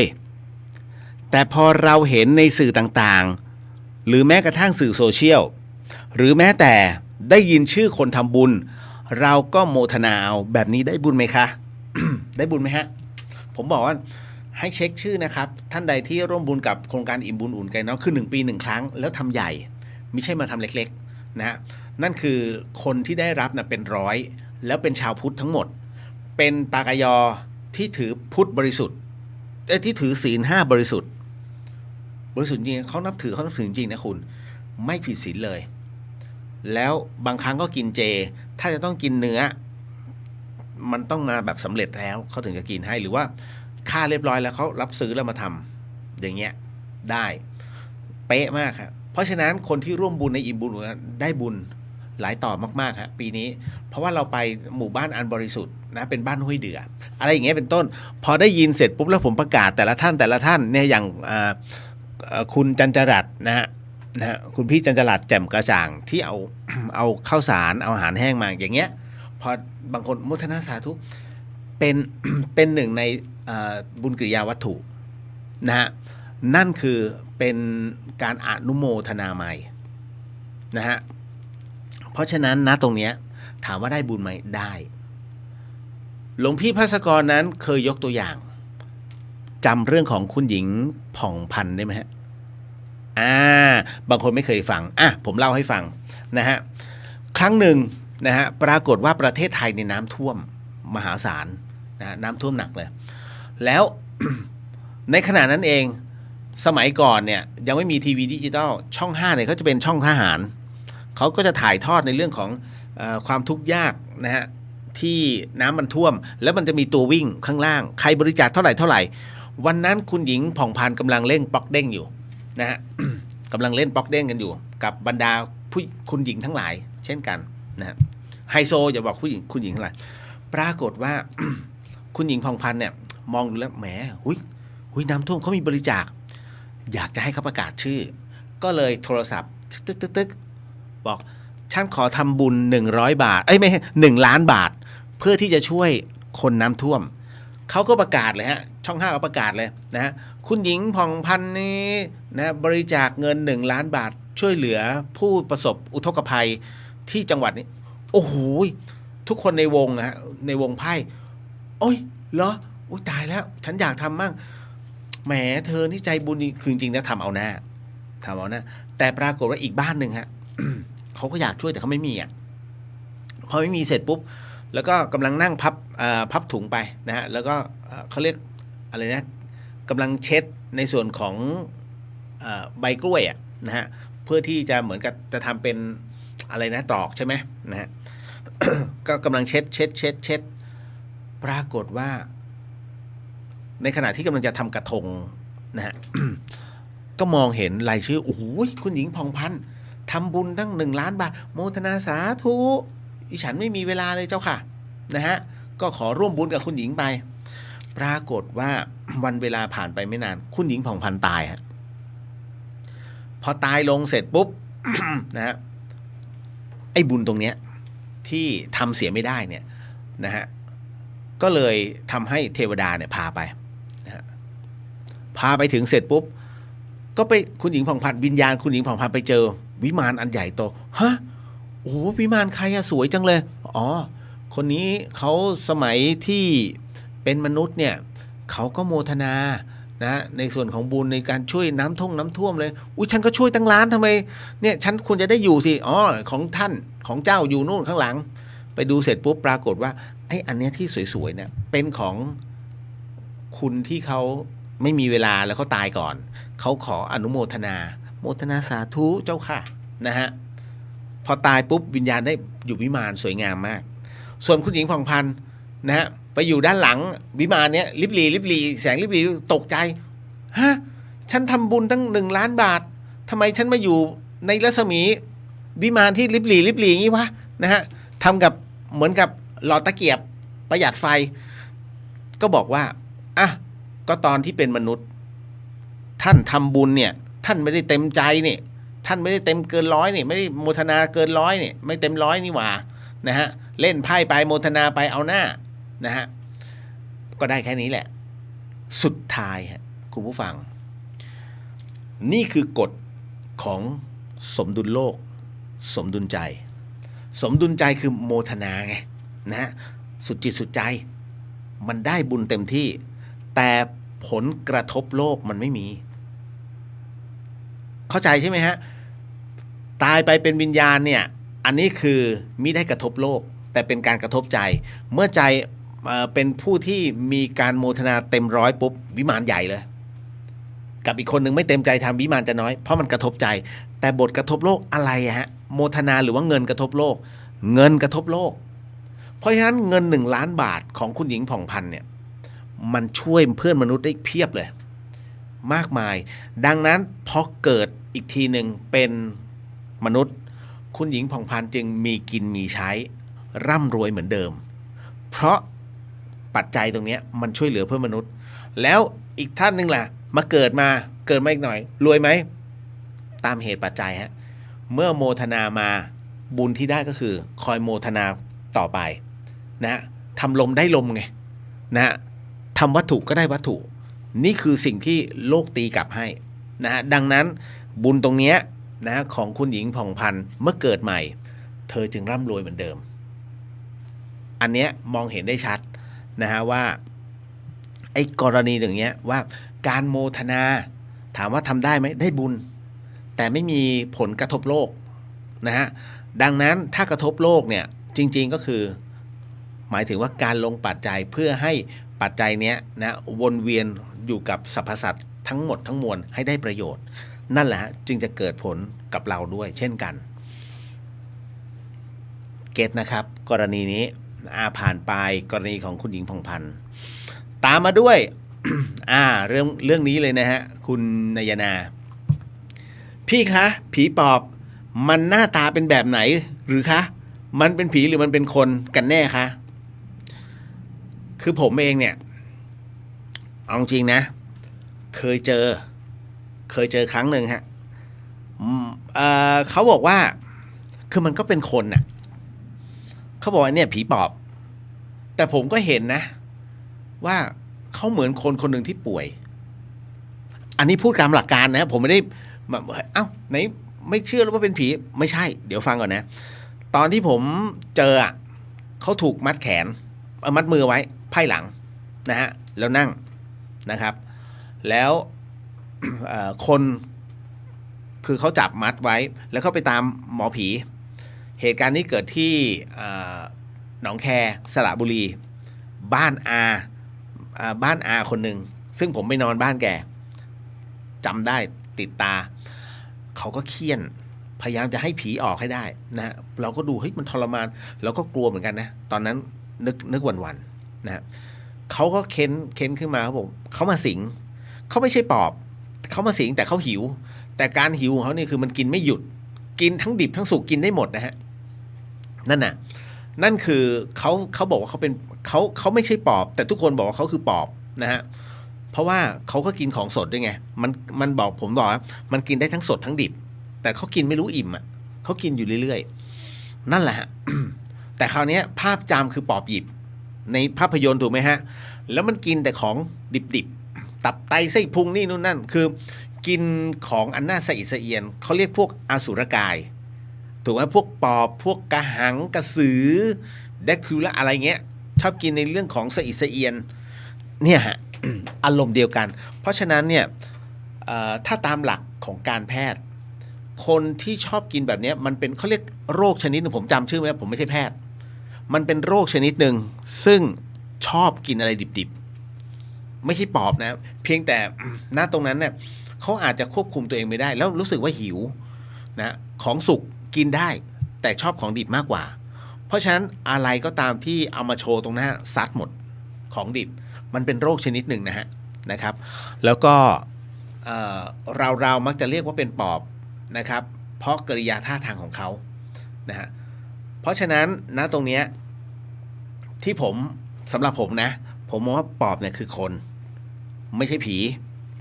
นะฮะเพียงแค่มันมีบางอย่างที่เกิดขึ้นแต่คราวนี้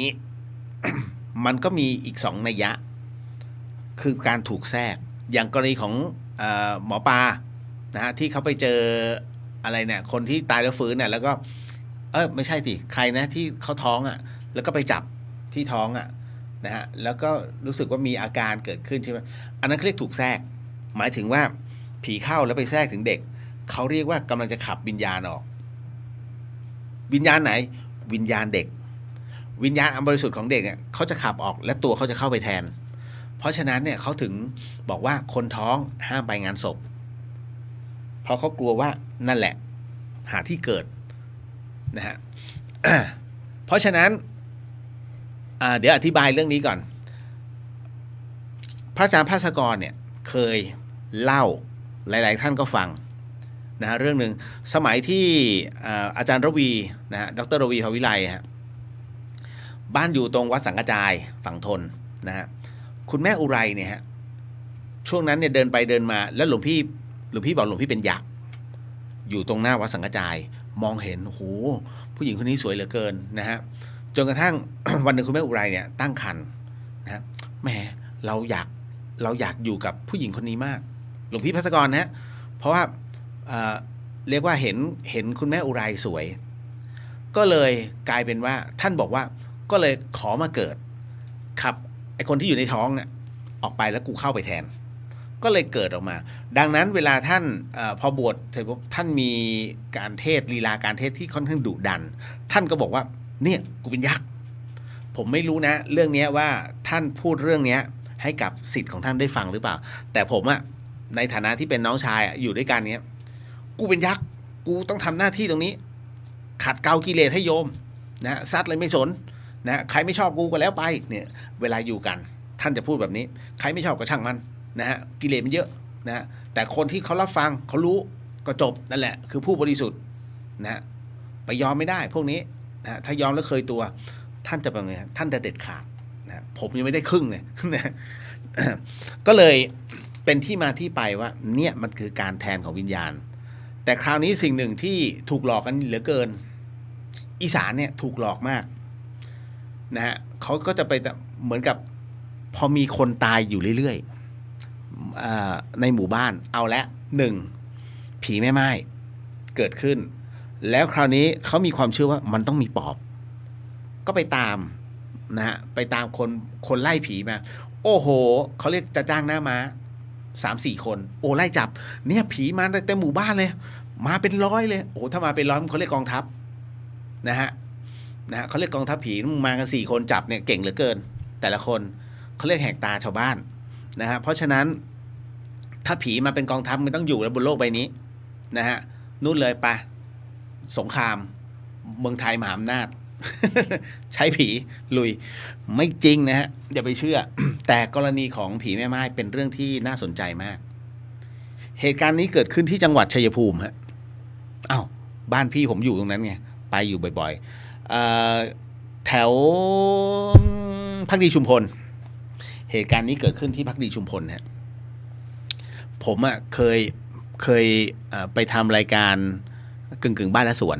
ก็คือถ่าย before after ไปสร้างบ้านให้ผู้ที่ไร้ที่อยู่เนี่ยปรับใหม่นะ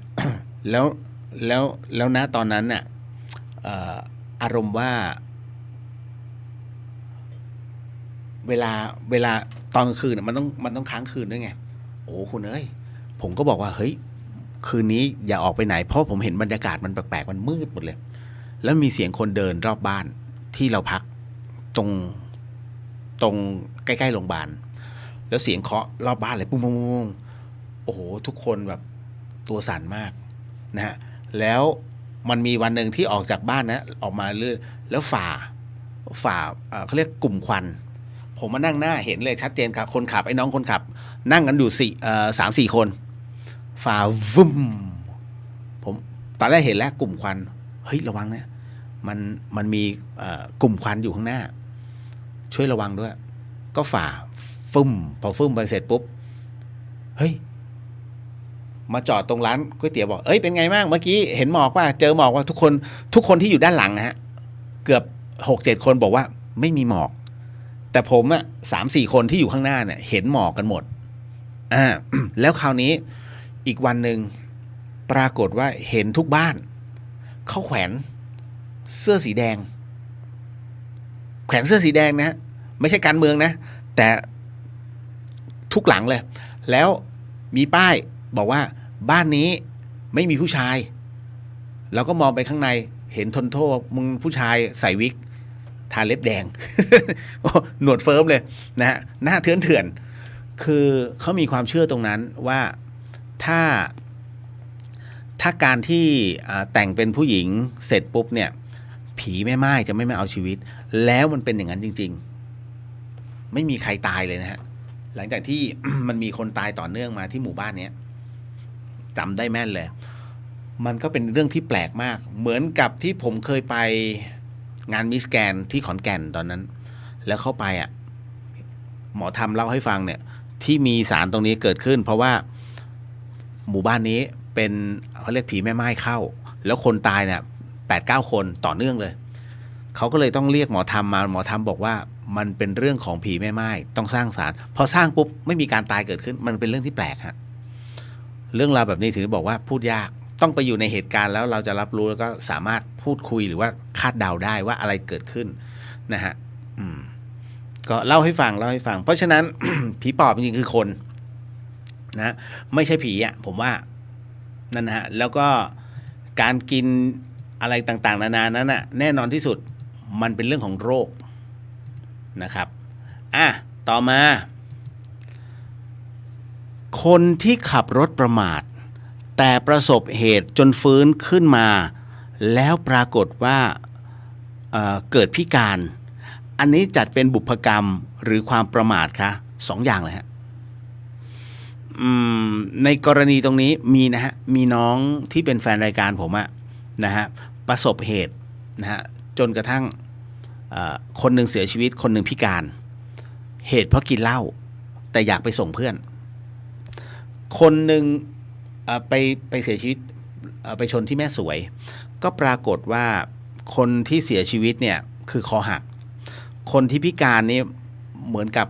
กระดูกเขาหักกระดูกสันหลังเขาหักนะฮะอันเนี้ยน่าสงสารเหตุเพราะถามว่าประมาทไหม1ขับรถเร็วถูก2เมาใช่นะฮะแต่บุพกรรมเนี่ยมาเป็นแบบนั้นถูกต้องฮะมันมีทั้งประมาทและก็บุพกรรมเพราะกรรมมาลิขิตกรรมมันเขียนสคริปต์ชีวิตคนเอาไว้ถ้าเรารับรู้และมีความระมัดระวังเกิดขึ้นนะฮะบุญถึงพร้อมมันจะไม่เกิดขึ้นนะตรงนี้นะฮะมันเป็นไปได้ทั้ง2 อย่างเลยนะทำไมผมถึงไม่ฟันธงลงไปสักอย่างหนึ่งฟันไม่ได้เรื่องกรรมมันมีปัจจัยหลายอย่างฮะผมไม่ใช่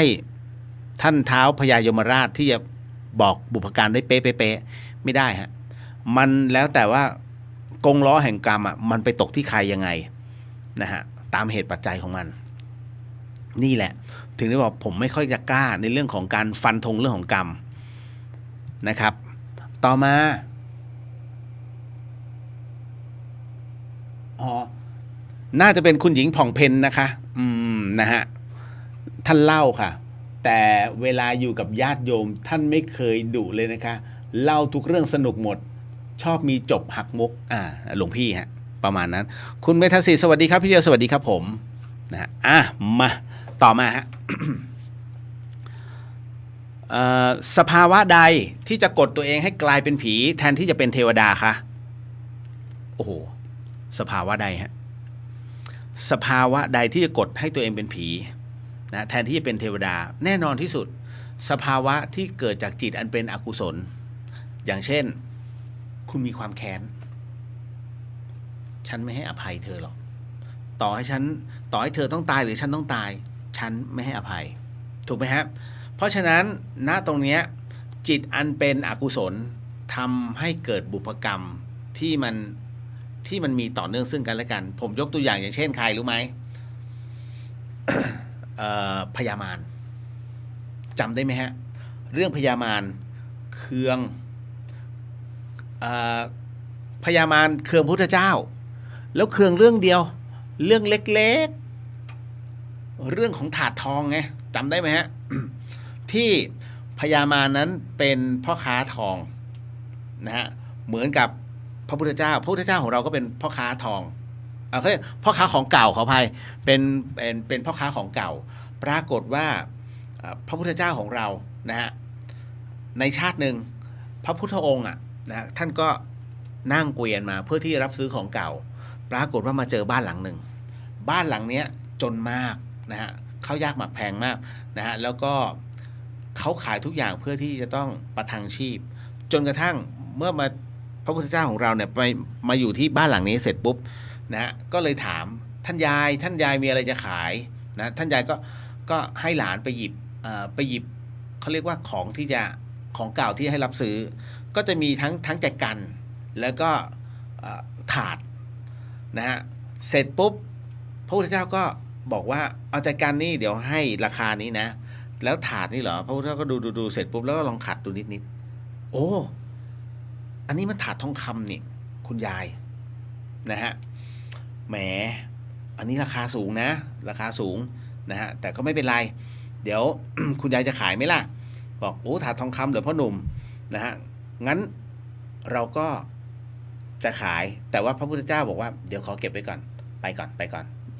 งั้นเดี๋ยวจองไว้ก่อนนะเดี๋ยวไปพญามารมามั่งพญามารก็เห็นแล้วนะก็บอกโอ้อันนี้ถาดอันนี้ไหนมันเป็นทองเก๊อะมันไม่ใช่ทองจริงอะเพราะฉะนั้นไม่มีราคานะฮะแต่ว่าจะให้ราคาขนาดนี้เอาไหมนะฮะคุณยายก็นิ่งๆดูอากับกิริยาก่อนก็บอกจะให้ราคาเท่าไหร่ล่ะนะเดี๋ยวมาให้ราคาก็ไปเสร็จปุ๊บปรากฏว่าแต่พญามารรู้แล้วว่านี่คือทองคำแท้ๆเลยพระเจ้ากลับมาถึงเสร็จปุ๊บท่านก็เลยขอซื้อในราคาที่สูงมากๆนะฮะก็เลยให้ไปในราคาถาดทองคำนั่นแหละแล้วก็ไปนะเสร็จปุ๊บท่านก็ไปที่ท่าเรือขึ้นเรือเสร็จปุ๊บพญามารมาถึงก็บอกจะมาขอซื้อถาดเนี่ยให้ราคาสูงพอกันแต่ว่าให้ราคาสูงให้ราคาต่ำพุทธเจ้าพอสมควรท่านยายบอกเอาขายไปแล้วนะมันเป็นถาดทองคำท่านบอกทองคำเก๊ได้ยังไงนี่ฮะทองคำแท้นู่นเขาให้นู่นเขาขึ้นเรือไปแล้วพญามารโอ้โหไม่ได้แล้วรีบตามไปที่ท่าเรือนะฮะปรากฏว่าตามไปไม่ทันแค้นมากนะเห็นพุทธเจ้าเนี่ยไปประมาณ10 กว่าช่วงตัวแล้วไม่ทันนะฮะก็เลยกอบทรายขึ้นมานะฮะแล้วก็อธิษฐานไว้ว่าเกิดชาติหน้าฉันใดนะฮะไม่ว่าเกิดทุกภพทุกชาติที่มันจะต้องเท่ากับกองทรายฉันจะขอเกิดไปเป็นคู่อาฆาตของท่านให้ได้แล้วก็สุดท้ายอกแตกตายนะฮะแคนลงอเวจีไปชดใช้สุดท้ายก็เกิดมาแต่ว่าทุกครั้งที่พุทธกาลใดก็ตามนะเขาเรียกพุทธทันดรเป็นช่องว่างพุทธทันดรเป็นช่องว่างของกับที่ไร้พระพุทธเจ้าเมื่อนั้นเนี่ยจะเกิดพระปัจเจกกับพุทธเจ้าเกิดขึ้นพญามารเนี่ย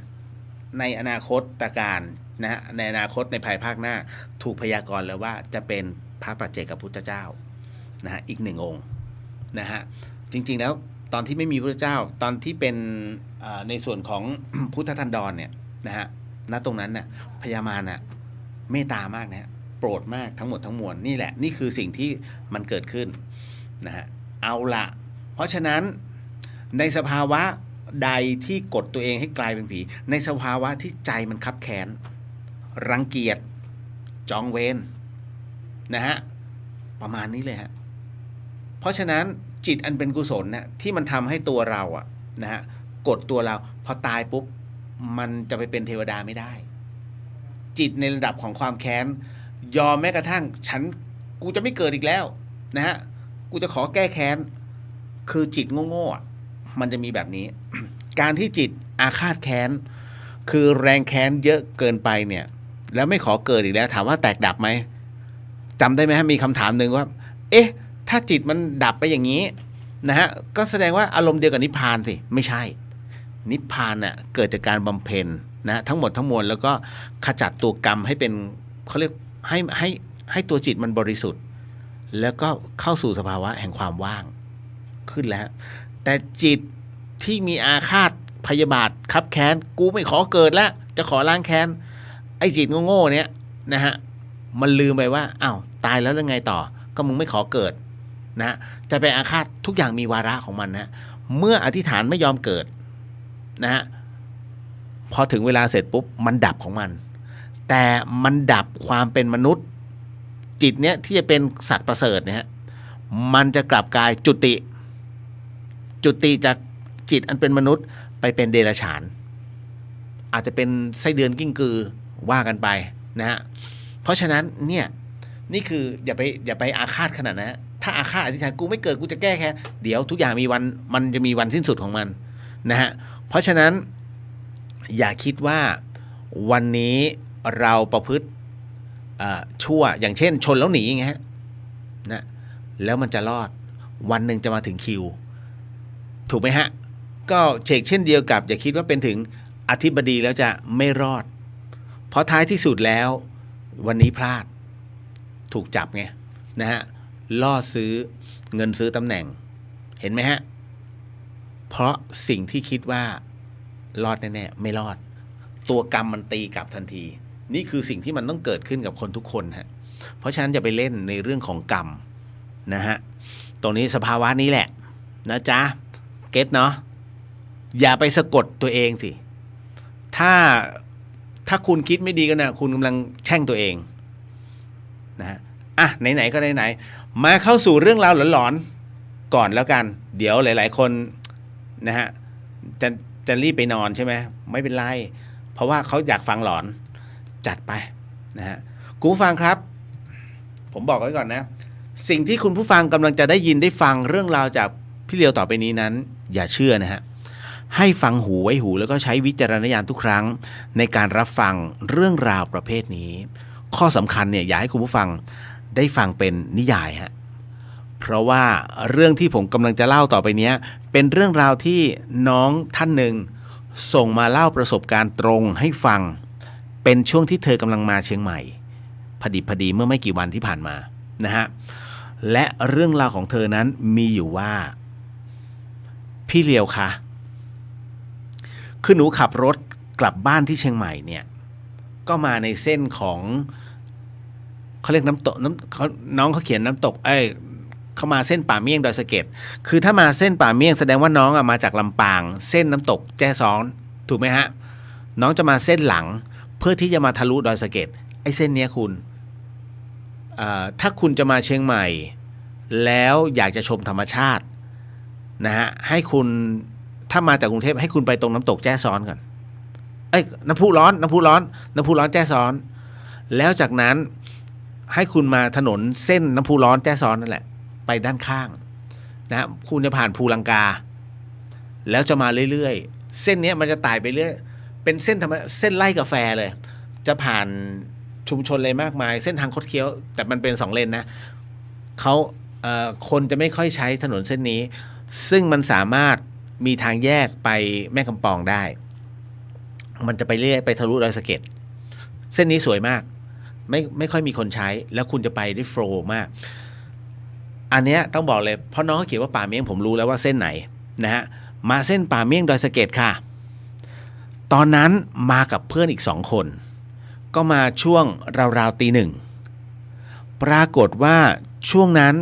มันก็ถนนเนี่ยทั้ง2 ข้างมืดไปหมดเหลือแต่ไฟหน้ารถแหละพี่เลียวพอผ่านหมู่บ้านหนึ่งก็จะมีไฟเนี่ยที่มันอยู่ริมถนนบ้างก็พอจะใจชื้นปรากฏว่าในขณะที่น้องขับรถอยู่คุณผู้ฟังครับน้องก็บอกว่าแค่ช่วงทางโค้งแวบเดียวแล้วไฟเนี่ยมันสาดไปที่ป้ายริมถนนหนูเห็นผู้หญิงคนหนึ่งอุ้มเด็กนั่งอยู่บนป้ายข้างทางค่ะแค่ช่วงแวบเดียวนะพี่เลียวแล้วรถก็ผ่านไปรู้สึกหนูก็เลยถามเพื่อนที่อยู่ข้างๆเพื่อนหนูชื่อโอถามโอไปว่าโอเมื่อกี้เห็นอะไรไหมโอปรากฏว่าโอบอกว่าเห็นเป็นผู้ชายมีลิ้นยาวด้วยอ้าวเห็นคนละตัวแล้วนะฮะโอบอกว่าเห็นเป็นผู้ชายที่มีลิ้นยาวด้วยมีมือข้างเดียวอีกข้างหนึ่งมันขาดโอมันก็เลยหลับตาหนูก็เลยหันไปถามเพื่อนอีกคนหนึ่งส่วนวิวก็บอกว่าเห็นเหมือนกันเห็นเป็นผู้หญิงนั่งบนป้ายคืออันนี้เห็นเหมือนกับหนูน้องเขาบอกไอเนี่ยวิวมันเห็นเหมือนกับหนูนะฮะแล้วจากนั้นพอรถแล่นไปเรื่อยๆค่ะพี่เลียวในขณะที่รถแล่นไปเรื่อยๆเนี่ยฮะช่วงเวลาอันที่ไม่มีรถมันสวนเลยสักคันนะฮะก็ตี 1 กว่าปรากฏว่าเหมือนรถของหนูเนี่ยมันไปทับอะไรบางอย่างค่ะนะฮะในช่วงตรงนั้นเองใจบอกว่าเฮ้ยมันมีบางอย่างผิดปกติเพราะการทับของรถครั้งนี้นะฮะมันสะดุดเนี่ยทั้งคันเลยมันเขาเรียกว่ามันเด้งทั้งคันเลยหนูก็เลยจอดรถในขณะที่จอดรถเนี่ยก็ยังไม่กล้าที่จะลงจากรถนะพี่เลียวรอจังหวะก่อนรอจังหวะบนรถกันสักพักหนึ่งแล้วทุกคนถามเป็นคำถามเดียวนะฮะถามกันไปถามกันมาว่าอะไรวะเฮ้ยอะไรวะนะฮะเราแต่ละคนเนี่ยมันไม่มีคำตอบหรอกพี่เลียวเพราะมันอยู่กันในรถนะก็พยายามจะมองซ้ายมองขวากันก็ไม่มีอะไรนะโอ้มันก็เลยบอกหนูว่าเฮ้ยยังไงก็อย่าเพิ่งลงนะแล้วอย่าดับเครื่องนะเผื่อมันมีอะไรเราจะได้ออกรถเลยปรากฏว่าสักแป๊บหนึ่งฮะคุณผู้ฟังยังไม่ทันขาดคำดีเสียงดังปึ้งมันดังที่หลังรถของน้องเขานะฮะแล้วทุกคนหันไปมองนะเป็นสายตาเดียวกันเลยฮะปรากฏว่าน้องบอกฮะมองผ่านกระจกหลังไปนะฮะหมายถึงกระจกด้านหลังเลยนะฮะน้องบอกว่ามันเหมือนมีเงาเป็นเงาผู้ชายยืนอยู่ค่ะเราไม่เห็นตัวนะคะพี่เลียวเพราะมันแดงไปหมดเลยที่แดงเพราะว่าน้องเขาเหยียบเบรกอยู่นะฮะมันเกิดจากไฟเบรกเห็นเป็นแค่เหมือนควันแต่ถึงเวลานั้นทั้งหมดในรถ3 คนกรี๊ดกันลั่นนะฮะลั่นรถเลยแล้วก็รีบออกรถทันทีค่ะนะฮะในขณะที่ขับไปเรื่อยๆปรากฏว่าไอ้วิวเนี่ยมันก็หันมาถามหนูว่าเฮ้ยตอนเนี้ยมึงใช้ความเร็วเท่าไหร่หนูก็เลยบอกว่า60เพราะทางมันแคบมันเป็นถนน2 เลนจริงนะฮะมันขับเร็วไม่ได้แล้วก็คดเคี้ยวนะฮะเพราะว่าทางมันแคบมืดแล้วก็เปลี่ยวค่ะพี่เดียวแล้ววิวก็บอกว่าเฮ้ยกูเห็นมันวิ่งตามอยู่เร็วเข้าเท่านั้นแหละน้องเขาเลยต้องเหยียบอีกเลย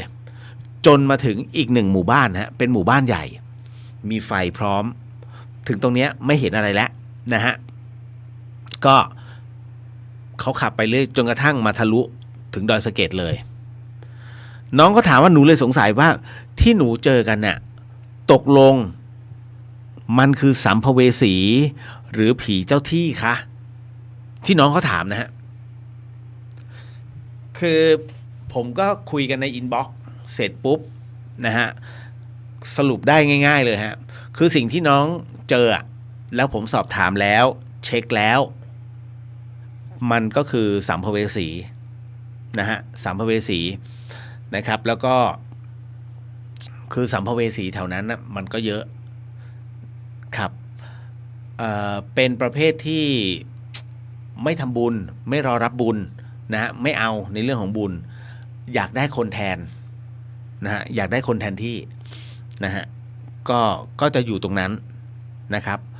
ต้องจนถึงวาระที่เขาจำยอมอาจจะต้องอัญเชิญใครสักคนหนึ่งเก่งๆเนี่ยไปทำพิธีเพื่อให้เขายอมรับบุญมันก็ได้ไปที่ใครที่มัน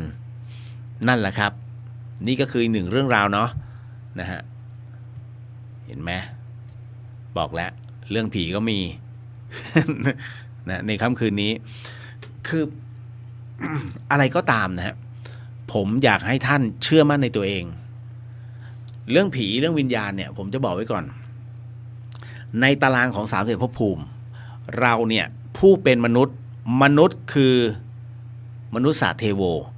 เป็นมนุษย์ผู้มีศีลเป็นตัวครอบและสามารถต่อเติมบุญแห่งศีลเนี่ยขึ้นไปได้อีกเพราะนั้นเราจึงเป็นมนุษย์สาเทโวมิใช่มนุษย์สเปโตนะฮะอันนั้นหานรกเข้าหาตัวมนุษย์สาเทโวอย่างเราเนี่ยฮะเป็นมนุษย์ผู้มีศีลดังนั้นตามตารางแล้วจริงๆเรามีกายเรามีจิตวิญญาณนะฮะเรามีปัญญานะตรงเนี้ยเราสามารถที่จะทำบุญกุศลได้ก่อทั้งกรรมดีได้กรรมชั่วก็ทำได้นะฮะเพราะฉะนั้นในที่สุดในขณะเดียวกันถามว่าแต่พอตายไปแล้วแม้มีกรรมดีเป็นตัวเสวยคุณไปเป็นเทวดาถามว่าคุณทำบุญได้ไหมมันทำไม่ได้ไงนะฮะนอกจากเอามหาบุญตามบารมีนั่นหมายถึงคุณต้องไปให้หวยเขานะไปเกื้อหนุนคนนั้นคนนี้เพื่อที่ให้เขาทำบุญเอาแล้วไม่ทำเองมันทำไม่ได้ไงคุณจะเอาอาหารไปถวายพระยังไงคุณไม่มีร่างแต่คุณมีแค่ตัวเขาเรียกตัวจิตตัวพลังงานพลังงานจับอะไรก็ไม่ติดถูกไหมฮะเพราะฉะนั้นณตอนที่เป็นมนุษย์เนี่ยทำบุญได้ก็ทำบุญเต็มที่ไปกับการทำบุญจงพอใจในความเป็นมนุษย์แต่พอตายลงนะอกุศลกรรมมันส่งผลต้องไปเป็นผีเป็นวิญญาณถูกไหมไปเป็นกองกอยไงอะไรพวกเนี้ยผมถามว่าผีเนี่ยเขาอยู่ต่ำกว่าเรานะต่ำกว่าเรา1เลเวลเทวดาอยู่สูงกว่าเรา1เลเวลคุณจะกลัวใครนะฮะคุณจะกลัวคนที่อยู่ข้างล่างและคุณอยู่ในภูมิทัศน์ที่ดีกว่าเหรอถูกไหมฮะปืนคนละกระบอกไอ้คนที่อยู่ข้างล่างยิงขึ้นมาคุณอยู่ข้างบนยิงลงไปผมถามว่าเปอร์เซ็นต์ของการโดนยิงใครจะโดนยิงมากกว่าไอ้คนข้างล่างถูกยิงมากกว่าเพราะวิสัยทัศน์จากข้างบนมองเห็นแต่ข้างล่างยิงขึ้นมายากหน่อยแต่ไม่ใช่ว่าไม่ถูกก็ถูกได้บ้างเพราะฉะนั้นในเรื่องของตรงนี้เลเวลของความเป็นมนุษย์จึงอยู่สูงกว่าความเป็นสัมภเวสีแล้วคุณจะกลัวเพื่ออะไรผมไม่เข้าใจสิ่งที่คุณกลัวคือจิตที่มันหลอกเพราะคุณถูกปลูกฝังมาให้กลัวผีถูกไหมฮะแต่ทำไมคุณไม่กลัวเทพล่ะบูชาเทพเพียบเลยโอ้โหเนี่ยเทพท่านมาปรากฏไม่กลัวเหรอเทพมาปรากฏเทพกับผีนะถูกไหมฮะเพราะจิตเราแบ่งเป็นที่เรียบร้อยแล้วฮะตราบใดก็ตามที่จิตคุณแบ่งเป็นที่เรียบร้อยนะฮะไม่มีความสุขจงเชื่อมั่นในตัวเรานับถือทุกสิ่งอันนะฮะแต่จงนึกถือหลักแห่งสัจธรรมเป็นเรื่องจริงมากที่สุดดีที่สุดถูกไหมครับนะฮะเพราะฉะนั้นสงสัยไหมทำไมเทพไม่กลัววะทำไมกูต้องมากลัวผีนะฮะเทพก็ผีส่วนอีผีก็ผี มันก็เหมือนกันนะฮะเพียงแต่เราไปแยกว่าผีดีกับผีไม่ดีจริงเหรอคนที่เป็นผีไม่ดีเนี่ยเขามาขอบุญทุกอย่างมีเหตุปัจจัยในการพบเจอนะฮะถูกไหมครับดังนั้นถึงได้บอกว่าเราเป็นมนุษย์อยู่สูงกว่าเขา1เลเวลจงทำตัวให้อยู่สูงยิ่งถ้าเป็นเราอยู่สูงแล้วไปเจอเลเวลต่ำแสดงว่าคุณต้องต่ำกว่าเลเวลเขาถูกไหมเพราะฉะนั้นจงมีสติแล้วก็แผ่เมตตาให้ไม่รับใช่ไหมถ้าไม่รับแล้วเธอหลอกฉันให้ฉันกลัวฉันจะถือว่าเธอนั้นก่อกรรมที่เรียกว่าอันยิ่งใหญ่มีสิทธิ์ถูกอเวจีถ้าฉันเป็นอะไรไปเพราะฉันเป็นคนบุญ มีคนเจรจาให้อย่างเงี้ยฮะรับรองว่ะเอาเวจีเดี๋ยวบอกผู้คุมนะเนี่ยถ้าเธอมาหลอกฉันจะอธิษฐานถึงผู้คุมได้บอกเธออยู่ตรงนี้ซวยเลย ซวยนะฮะ ทุกอย่างมีการต่อรองได้หมดประโยชน์ซ้ำซ้อนนะฮะบนโลกใบนี้แม้กับโลกวิญญาณนี่บอกเอาไว้เฉยๆต่อมากรณีพระซื้อบ้านนี่ผิดไหมครับแต่ท่านก็ซื้อให้พ่อแม่นะครับพี่เหลียวหลายเรื่องหลายราวฮะหลายๆท่านเนี่ยมักจะมีข้อกังขาเกี่ยวกับพระสงฆ์นะฮะพระสงฆ์ซื้อบ้านผิดไหมนะฮะแล้วซื้อให้พ่อให้แม่ถ้าบอกเอาจริงนะไม่ผิดศีลของความเป็นมนุษย์ถูกไหมฮะไม่ผิดศีลไงของความเป็นมนุษย์แต่ผิดศีลพระฮะกรณีตรงนี้นะฮะ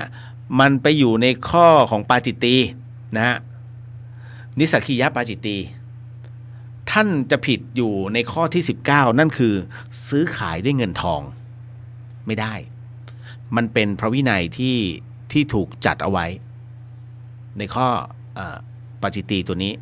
นะครับดังนั้นเนี่ยอีกอันหนึ่งก็คือว่าคือตอนแรกผมก็มานั่งคิดนะฮะว่าเป็นพระห้ามสะสมผมก็ไปดูในข้อพระวินัยนะฮะ227ข้อนะฮะที่ท่านท่องผมก็ไปดูในพระวินัยเฉพาะตรงนี้ก่อนนะเบื้องต้นเนี่ยผมยังไม่เห็นในเรื่องของการสะสมเงินทองนะของพระเป็นข้อผิดพระวินัยผมหาไม่เจอก็มาเจออันนี้ก็คือการค้าขายนะฮะในเรื่องของตรงนี้ฮะด้วยเงินทองเนี่ยอันนี้สงฆ์ผิดอันนี้ผิดจริงๆและบอกได้เลยว่าเป็นข้อ19ในเรื่องของตรงนี้นะฮะเพราะฉะนั้นผมไม่แปลกใจว่าผู้ที่ศึกไปปริญญา9ฮะแล้วก็มีอะไรมากมายนะฮะเขาทำได้เพราะว่ามันไม่มีข้อตรงนี้เกิดขึ้นนะฮะเพราะฉะนั้นเนี่ยอันนี้ผมเท่าที่ผมหาไม่เจอนะแต่ว่าถ้าท่านใดหาเจอช่วยบอกด้วยนะครับกรณีพระซื้อบ้านนะแต่ถ้าพระเป็นเจ้าของรีสอร์ท มีตอนแรกเนี่ยผมนึกว่าเจอที่เชียงใหม่ที่เดียวไปเจออีสานด้วยพระเป็นเจ้าของรีสอร์ทไม่บอกนะที่ไหนนั่นนะฮะเห็นไหมมันมีอะไรหลายอย่างพอสมควรมันมีทุกวงการคุณเพราะฉะนั้นคุณจะมาบอกว่าโอ๊ยไม่จริงแม้แต่หมอเอาจริงคุณลองถามสิมีโรงพยาบาลไหนที่ไม่รับเงินจากบริษัทยาหมออยากจะสั่งยาดีๆให้คุณแต่มันถูกกำหนดด้วยบริษัทยาเพราะฉะนั้นผลประโยชน์มันเขาไม่ได้คุยกันหลักร้อยหลักแสนหลักหมื่นเขาคุยหลักล้านนะคุณเป็นคุณไม่เอาเหรอถูกกฎหมายด้วยเพียงแต่ว่าอย่าไปสั่งอันนี้ให้สั่งอันนี้ตัวยาเหมือนกันนี่ฮะคุณเชื่อไหมประเทศไทยนะถ้า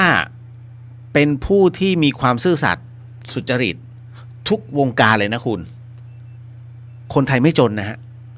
คุณดูดิงบประมาณมาแต่ละมีเป็นหมื่นล้านนะถ้าเขาไม่ทุจริตกันเลยนะฮะทุกคนทำงานด้วยความเที่ยงธรรมไม่มีนอกไม่มีในไม่มีการซื้อตำแหน่งนะฮะเห็นไหมเราจะมีกินมีใช้ร่ำรวยมั่งคั่งฮะแต่ตอนนี้มันไม่ใช่นะครับเข้าใจเนาะตำรวจเนี่ยผมก็อยากจะบอกท่านเหมือนกันฮะคือทุกวันนี้ประชาชนต้องมาหาวงจรปิดซึ่งมันใช่หน้าที่ไหมนะฮะมันมีหลายๆอย่างพอสมควรเพราะฉะนั้นทั้งหมดต้องเข้าใจในเรื่องของสัมมาอาชีพเป็นหลักนะครับต่อมาอันนี้มีหลายคนที่อยากจะรับฟังนะครับพี่เรียวคะนิสัยของคนที่ชอบนินทาว่าคนรับหลังเนี่ยมันเป็นเพราะอะไรเรื่องนี้ผมพูดบ่อยมากนะคนที่ชอบนินทาคนรับหลังนะฮะแล้วบังเอิญเราก็ชอบฟัง คุณปฏิเสธไม่ได้ถูกไหมฮะเฮ้ยมันสนุกว่ะไอ้นี่มาเอาคนนั้นคนนี้มานินทาใจมันคิดแต่ปากไม่ได้พูดไงแต่ถามว่ายอมรับไหมทุกคนยอมรับนะฮะเพราะฉะนั้นเรื่องของการติฉินนินทาเนี่ยเป็นเรื่องของ คนคนหนึ่งที่เป็นบุคคลอันขี้ขลาดไม่กล้าพูดต่อหน้าต้องการไม่รู้จะเอาอะไรมาแสดงตัวตนให้เห็นว่าข้าคือคนสำคัญจึงต้องเอาเรื่องราวของคนอื่นไปพูดไปคุยเพื่อสร้างตัวตนให้ทุกคนยอมรับว่าโอ้ยไอคนนี้มันรู้ลึกเว้ยโอ้มันใกล้ชิดคนนี้นี่หว่ามันเห็นตรงนี้นี่หว่ามันเอามาพูดคุยว่ะจริงไม่จริงไม่รู้แต่คุณรู้ไว้ว่าฟังไว้รู้ไว้ใช่ว่าใส่บาแบกหามเรื่องของเรื่องก็คือว่าถ้าคุณเจอบุคคลประเภทนี้ฟังได้สนุกสนานนะฮะจะผสมลงไปนิดหน่อยเพื่อเป็นน้ำจิ้มให้รับรู้ว่ากูก็เป็นพวกนะก็ได้นะฮะแต่ถ้าไม่ชอบอะไรมากฟังไว้ก่อนมีกูปะวะถูกไหมแน่นอนที่สุดฮะเมื่อเขาหยิบคนนั้นมานินทาได้วันหนึ่งเขาต้องหยิบคุณหรือคุณมานินทาได้แต่เขาไม่เคยหยิบเรื่องตัวเองมานินทาเพราะฉะนั้นบุคคลประเภทนี้คือบุคคลที่ไม่เคยมองตัวเองเลยนี่คือสิ่งที่มันเกิดขึ้นเพราะต้องการมีตัวตนในสังคมนี่ฮะถามว่ารู้บาปบุญคุณโทษไหมรู้แต่ทำเพราะมันคือสังคมนะฮะมันคือโลกธรรมเพราะฉะนั้นบุคคลประเภทนี้คือบุคคลที่หลงอยู่ในโลกธรรม8นะฮะวันนี้มีตัวตนเขาเรียกพวกได้อวยยศแต่วันหนึ่งจับได้ว่าเป็นเรื่องไม่จริงโอ้โหเสื่อมลาภเลยเสื่อมยศเลยคราวนี้ถูกไหมฮะจากที่ถูกสรรเสริญมึงถูกด่า นี่ฮะสรรเสริญยังไงก็เอาเขามานินทาก็แน่นอนก็เอาเขามานินทานี่แหละแล้วให้คุณค่อยๆถอยห่างรับฟังได้แต่ถอยห่างอย่าไปคบเพราะถ้าคบคุณก็โดนด้วยวันหนึ่งจะเป็นคุณเพราะคุณพลั้งเผลอแล้วเขาล่วงรู้ถึงความลับคุณเรียบร้อยยังไงก็ขี้ปากอย่างน้อยกูก็มีตัวตนเพิ่มอีก1 วันวะนี่ฮะเขาคิดแค่นี้นะฮะเป็นบุคคลอันโง่เขลาคนหนึ่งที่รับฟังได้แต่อย่าไปรับคบนะฮะคุณเข้าใจใช่ไหมคำว่าเพื่อนกับคนรู้จักเอาเขาวางไว้ที่คนรู้จักอย่าวางไว้ที่เพื่อนถ้าเพื่อนเนี่ยมันมีอะไรมากกว่านั้นผมเชื่อมั่นว่าหลายๆคนมีเพื่อนนี่มันรับรู้เรื่องราวของกันและกันได้นะฮะตายแทนกันได้พูดคุยได้ทุกเรื่องนะปรึกษาหารือได้ทุกอย่างแล้วก็ให้ความเห็นในทิศทางที่ถูกต้องถ้าเพื่อนคนไหนที่อยู่ในทำนองความธรรมที่ดีที่สุดแต่มันให้ความเห็นว่าเฮ้ยมึงก็หลับตาเอาเข้าไปสิคุณเลิกได้เลยฮะเพราะคนคนนี้เอาแค่พอผ่านวางไว้เป็นแค่คนรู้จักพอนี่ฮะง่ายสุดวิธีการจัดลำดับเพื่อนนะฮะผมก็มีนะฮะแต่มีไม่กี่คนที่เรารับรู้ว่าเขารับรู้เรื่องราวเราทุกเรื่องนะฮะเพราะฉะนั้นจำไว้นะประเภทที่นินทาชาวบ้านเขาเรียกผู้อยากมีตัวตน หลีกได้หลีกเด้อนะฮะต่อไปพี่เลียวทำไมแม้แต่เมืองกรุงเทพ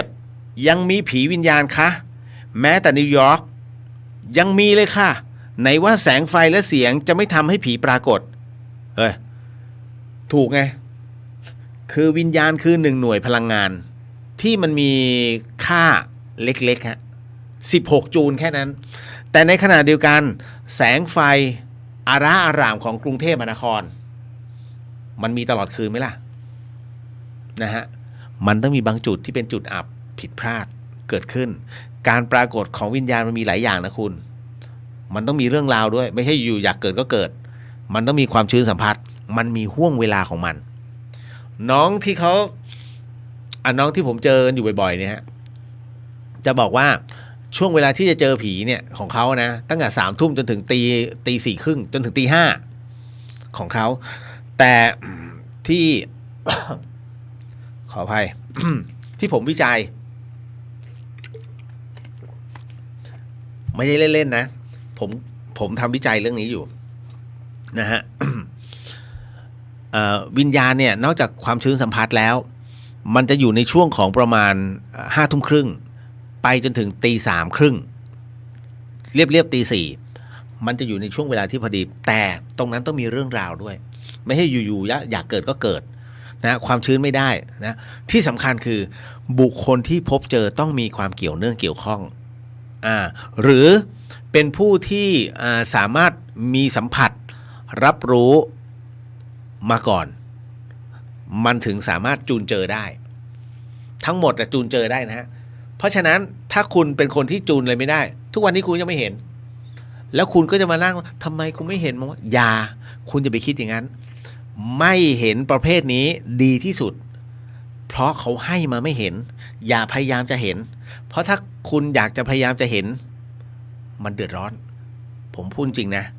เหมือนกับคุณอยากขับรถอะตอนแรกโอ้โหเขาเรียกว่า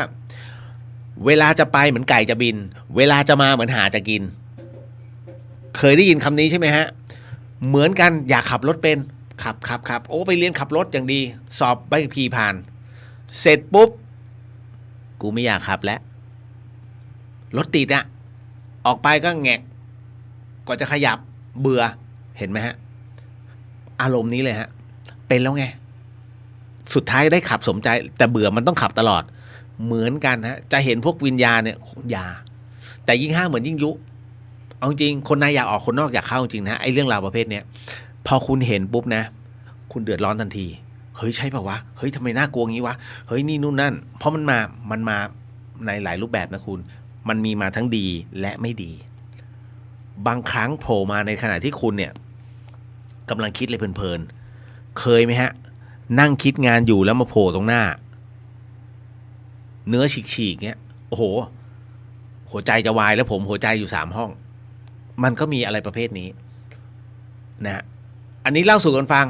ไม่อย่าไปคิดมากไม่ใช่อะไรแบบนั้นนะเพียงแต่ว่าอย่าพยายามทำให้ตัวเองมาต้องมาเห็นแบบเอาที่คุณเป็นอยู่อะทำมาหากินนะสนุกแล้วนะฮะดีที่สุดต่อมา เดี๋ยวนะฮะป้าแก้วบอกว่าน้องเก่งจังค่ะกล้าจอดรถแล้วก็มีสติขับถึงดอยสะเก็ดโดยปลอดภัยอ๋อป้าแก้วเขามาเส้นนั้นอยู่แล้วเขาต้องโผล่ที่ดอยสะเก็ดฮะคือมันมาเส้นป่าเมี่ยงเนี่ยเขามาจากลำปางมาเส้นนู้นไอ้ที่มันจอดเพราะว่ามันไปสะดุดบางอย่างเขาก็กลัวว่าเฮ้ยชนอะไรหรือเปล่าชนคนชนเด็กหรือเปล่านะฮะเหมือนกับครั้งหนึ่งที่ผมอะไปเส้นลี้แล้วพาคุณแม่ เข้ากรุงเทพวันนั้นเนี่ยโอ้โหสวยมากวันนั้นเจอ2 รอบวันนั้นเจอจำได้ไหมฮะที่ ที่เจอผีอะนะฮะเจอผีโทรเข้ามานะฮะ อันนี้คือผมเอามาเล่าในรายการแล้วก็รับสายแล้วผมเปิดสปีกเกอร์เพราะมันต้องขับเพราะเส้นลี้ที่จะลงไปเถินเนี่ยมันโค้งลงเขาเลยพระบาทตากผ้าไปอีกเลยพระบาทห้วยต้มลงไปแล้วตอนนั้นนะจริงๆมันต้องรับสัญญาณไม่ได้แล้วใช่นะแต่มันคุยได้ตลอดแม่ก็นั่งแม่ยังถามเลยนะแม่ผมเลยนะที่เป็นอัลไซเมอร์นะเขานั่งหลังแล้วผมจะนั่งขับข้างหน้าคนเดียวนะเพราะเขานั่งหน้าไม่ได้หรอกไอตัวเขาเรียกแก้มเก้าอี้แก้มเก้าอี้หน้ามันโด่งขึ้นแต่ว่าถ้าข้างหลังนะเขาถัดตูดได้เลยนะฮะก็ขับรถช่วงตอนนั้นราวๆสัก3 ทุ่มขับเลยนะฮะมีโทรศัพท์เข้ามานะฮะแล้วบอกชื่อผมพี่เลียวเหรอใช่ก็คือคุยเรื่อยๆจนกระทั่งมารับรู้ว่าเขาอะประสบเหตุอยู่โค้งหน้าผมก็ขับรถไปแล้วก็คุยกันไปบอกโค้งไหนโค้งหน้าฮะโค้งหน้าโค้งนี้เหรอที่ถึงใช่แล้วสักพักไปแล้วนะแล้วเขาวางสายปุ๊บเฮ้ยผมก็อึ้งนิดนึงแล้วขับรถต่อแม่ก็ถามลูกใครโทรมาอ๋อไม่รู้เหมือนกันแม่เขาบอกว่าเขาตายโค้งที่แล้วผีโทรมาเหรอลูกครับแม่แม่เข้าใจแล้วแม่หลับ แม่ผมอัลไซเมอร์หลับนะแล้วพอลงไปข้างล่างเสร็จปุ๊บก็ขับไปเรื่อยๆฮะยังไม่ถึงเถินนะมันจะเป็นทางตรงฮะแล้วเหยียบเต็มที่เลยปรากฏว่าคือไฟรถคุณจะเห็นแค่ไหนมันก็เห็นประมาณสัก15 เมตรข้างหน้าใช่ไหมผมไม่ได้เปิดไฟสูงไง ปรากฏว่าเฮ้ยงูเหลือมตัวเบลเลอร์เลยมันเลื้อยมาเนี่ยนะฮะขวางถนนฮะเพื่อที่จะไปอีกฝั่งหนึ่งผมไม่ทันแล้วคุณเหยียบเลยฮะฟึ่งแม่ที่นั่งอยู่ข้างหลังลอยเลยบึ้งผมเฮ้ยแล้วผมก็ค่อยๆชะลอรถฮะตอนนั้นรู้สึกจะเหยียบ100นิดนี้ฮะพอรีบเบรกเสร็จปุ๊บสักพักหนึ่งอึ้งแม่ก็ถามอะไรอะลูกแม่ทับงูอ่ะไปดูหน่อยสิเผื่อเราจะช่วยอะไรได้บ้างเราก็ไม่ทันได้คิดพอแม่พูดไงหักรถกลับแล้วมันมีรถพ่วงสวนมาก่อน1 คันนึกในใจมึงตายแน่เจอไอ้10 ล้อคันนี้เพราะถ้าเจอรถกูเข้าไปเนี่ยหลังหักนึกในใจวกกลับไปจุดที่ผมจอดรถเนี่ยห่างจากจุดที่ทับไปประมาณสัก400 เมตรวกรถกลับไม่มีอะไรเลยฮะไม่มีจริงๆนะฮะผมวนอยู่2 รอบแม่ถามเจอไหมลูกเจองูไหมเขาคงเจ็บนะแม่มันไม่มีงูเอาจริงนะแม่เขาเลยเราเจอผีอีกแล้วใช่ไหมลูก แล้วแม่เขาพูดแบบเสียงโมโนโทนนะคุณผมหาแม่มากก็เลยไปเราขับรถก็ไปนั่งกินข้าวที่ตากตอนเที่ยงคืนนะฮะก็นั่งคุยเรื่องเนี้ย นะฮะเล่าเรื่องตรงเนี้ยนะฮะตอนแรกไม่มีคนเชื่อคราวเนี้ยแม่เขาคือแม่เขาก็เลยพูดขึ้นมาคราวเนี้ยคนมาถามผมคือเขาคิดว่าผมก็คือนักเล่าเรื่องแต่มันไม่ใช่มันเรื่องจริงๆซึ่งแม่รับรู้สถานการณ์หมดแล้วบังเอิญช่วงนั้นซีรีบ้ามเขาเกิดจำได้เรื่องราวตรงเนี้ยแล้วเขาก็มาเล่าให้ฟังนู่นไปถามคนเจอแม่ก็ได้ยินเป็นเสียงผู้หญิงคือคุยเป็นเรื่องราวแล้วเขาบอกเขาตายที่โค้งนี้แล้วคุณเชื่อไหมโค้งเนี้ยถ้าใครผ่านเส้นเนี้ยคุณจะเห็นน้ำแดงเยอะเลยนะฮะแล้วก็เห็นชุดไทยถูกแขวนเอาไว้ไม่บอกโค้งไหนไปดูเองโหแบบสยองมากแล้วผมถ้าไปนะผมจะบีบแต่เป็นการเคารพโอเครับรู้ไปเหอะเจอแน่ นะฮะนะครับเหมือนกันครับป้าแก้วเหตุการณ์นี้เกิดขึ้นเหมือนกันคุณนัทบอกว่าขอถามค่ะจากข้อที่บอกว่าพระห้ามซื้อขายแล้วอย่างวัตถุมงคลที่จำหน่ายในวัดล่ะคะอันเนี้ยหมายถึงว่าท่านจำหน่ายคือวัดจำหน่ายเป็นของวัดไม่เป็นไรเอาปัจจัยเข้าวัดแต่ถ้าโยมเนี่ยหลวงพี่มีสมเด็จองค์นึงเนี่ยหลวงพี่ปล่อยเนี่ยเรียบร้อยนะอาบัตินะฮะอันนึงเลยฮะข้อนี้ก็ไม่ได้ฮะพระห้ามค้าขายนะยกเว้นว่าเรานำเสนอท่านนะฮะคืออย่างโน้ตบุ๊กที่ผมใช้อยู่ทุกวันนี้เป็นของหลวงพี่ภัสกรนะฮะ Lenovo แล้วหลวงพี่บอกว่าเอาไปใช้เพื่อที่ใช้ตัดต่อทำนู่นนี่นั่นผมใช้ได้สัก2 ปีมันไม่แล้วใจแล้วผมเป็นอะไรที่กลัวถ้าเอาของเขามาเนี่ยผมต้องรักษาแต่ถ้าเป็นของเราเนี่ยยังไงก็ได้กระทบกระทั่งนิดๆหน่อยๆมันเป็นของเราผมก็เลยหลวงพี่งั้นขอซื้อต่อได้ไหมหลวงพี่ก็บอกถ้าซื้อไม่ขายงั้นถวายงั้นขอถวายปัจจัยเพื่อจะใช้ในบำรุงพระพุทธศาสนาได้คือถ้าบอกเงี้ยได้ท่านไม่ติดอาบัติขอนำถวายเพื่อเป็นการแลกตรงนี้ขึ้นมานะฮะก็ถวายท่านไป 5,000 นั่นนะฮะก็เลยได้เครื่องนี้มายังใช้อยู่ปัจจุบันเนี่ยเครื่องของหลวงพี่ท่านนะฮะอันเนี้ย ก็เลยเป็นอะไรที่เนี่ยถึงได้บอกว่าท่านจะเป๊ะมากในเรื่องพระวินัยแล้วท่านจะบอกเลยไอ้นี่ไม่ได้ไอ้นี่ไม่ได้ห้ามทำนี่นู่นนั่นห้ามทำเนี่ยก็ตามที่บอกนะฮะถ้าเป็นวัตถุมงคลในวัดเป็นเรื่องของ1กรรมการวัดเป็นผู้นำเสนอ2เป็นเรื่องคือการค้าขายในวัดเนี่ยเขาจะต้องตกลงกันฝ่ายคฤหัสถ์และพระท่านบางทีไม่อยากยุ่งแต่พอมันไม่มีคนไปขายท่านไปหน่อยไปดูแลตรงนั้นหน่อยมันนิดหน่อยนะฮะแต่มันเป็นปัจจัยที่เข้าวัดเป็นภาพรวมนะฮะเพื่อให้งานพุทธศาสนานั้นเดินต่อไปนะ อ๋อนี่ไม่ใช่นะเน็ตสะดุดนะใช่ไหมไม่มีปัญหานะครับเดี๋ยวต่อมาเดี๋ยวนะครับถ้าไอ้เรื่องของกรุงเทพอย่างที่บอกเมื่อกี้นะว่าแม้แต่นิวยอร์กเดี๋ยวคุณจะคิดว่าอเมริกาหรือว่าเมืองนอกเขาไม่มีผีมีนะคุณรัสเซียก็มีอย่างที่ผมเล่าเรื่องที่พระอาจารย์ชาตรีท่านเจอที่อเมริกาดร.กมลพรท่านเจอนะฮะรองศาสตราจารย์ดร.กมลพรบัณฑิตยานนท์อ่ะพี่ติ๋วที่ผมไปกับแกทุกๆครั้งแม่บรรยายทั้งหมดเรื่องของครูบาอาจารย์ท่านเป็นเรียกว่าอยู่คณะอักษรเรียกว่าเป็นผู้ที่เป็นบุคคลสำคัญของคณะนะฮะจนกระทั่งผมก็สงสัยก็เลยพี่ติ๋วเชื่อเรื่องผีด้วยเหรอทำไมจะไม่เชื่อรองศาสตราจารย์ด็อกเตอร์นะคุณจุฬาเพราะพี่ติ๋วเชื่อได้ไงอ๋อพี่เจอมากับตัวลูกพี่ก็เจอเท่านั้นแหละฮะจบถ้าลองเจอกับตัวไม่ต้องห่วงแล้วแกเล่าเป็นฉากๆเลยเตียงเนี่ยสั่นนะที่เมืองนอกแกเห็นจ่าๆเลยฮะเพราะฉะนั้นแกเชื่อเรื่องราวเหล่านี้มากนะฮะคือต้องโดนกับตัวนะใครจะบอกว่าพวกศาสตราจารย์พวกด็อกเตอร์นั้นไม่เชื่อเรื่องผีน้อยมากนะฮะส่วนใหญ่จะเจอหมดโดยเฉพาะยิ่งพวกอาจารย์หมอก็เจอนะทำเป็นเล่นไปคุณนะฮะ ผมอาจารย์หมอ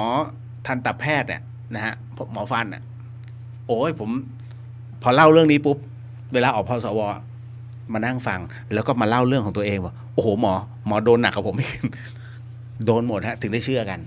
นะฮะนี่แหละเรื่องมันต้องโดนฮะคนที่ไม่เคยโดนเนี่ยเขาก็งมงายยังต้องโดนด้วยตัวเองผมถึงได้บอกว่าอย่าไปต่อล้อต่อเถียงฮะเพราะฉะนั้นง่ายๆคุณเห็นแดดใช่ไหมฮะแดดจากดวงอาทิตย์เนี่ยฮะแน่นอนที่สุดแดดนะฮะแต่มันมีบุคคล3ประเภทที่มีความคิดเห็นในเรื่องของแดดต่างกันคนหนึ่งตากผ้านะฮะอีกคนหนึ่งก่อสร้าง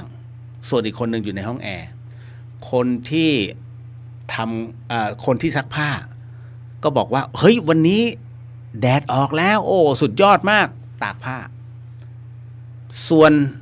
ไอ้คนที่ก่อสร้างโอ้โหทำไมแดดมันร้อนชิบเป่งด้วยฮะโอ้มันจะร้อนไปถึงไหนร้อนเผื่อนรกเหรอเห็นไหมเริ่มไม่ชอบถูกไหมฮะส่วนไอ้คนในห้องแอร์นะฮะแดดจะออกแค่ไหนเรื่องมันอยู่ในห้องแอร์เย็นแดดเดียวกันนะฮะแต่กระบวนการคิดผิดกันเพราะฉะนั้นเรื่องราวตรงนี้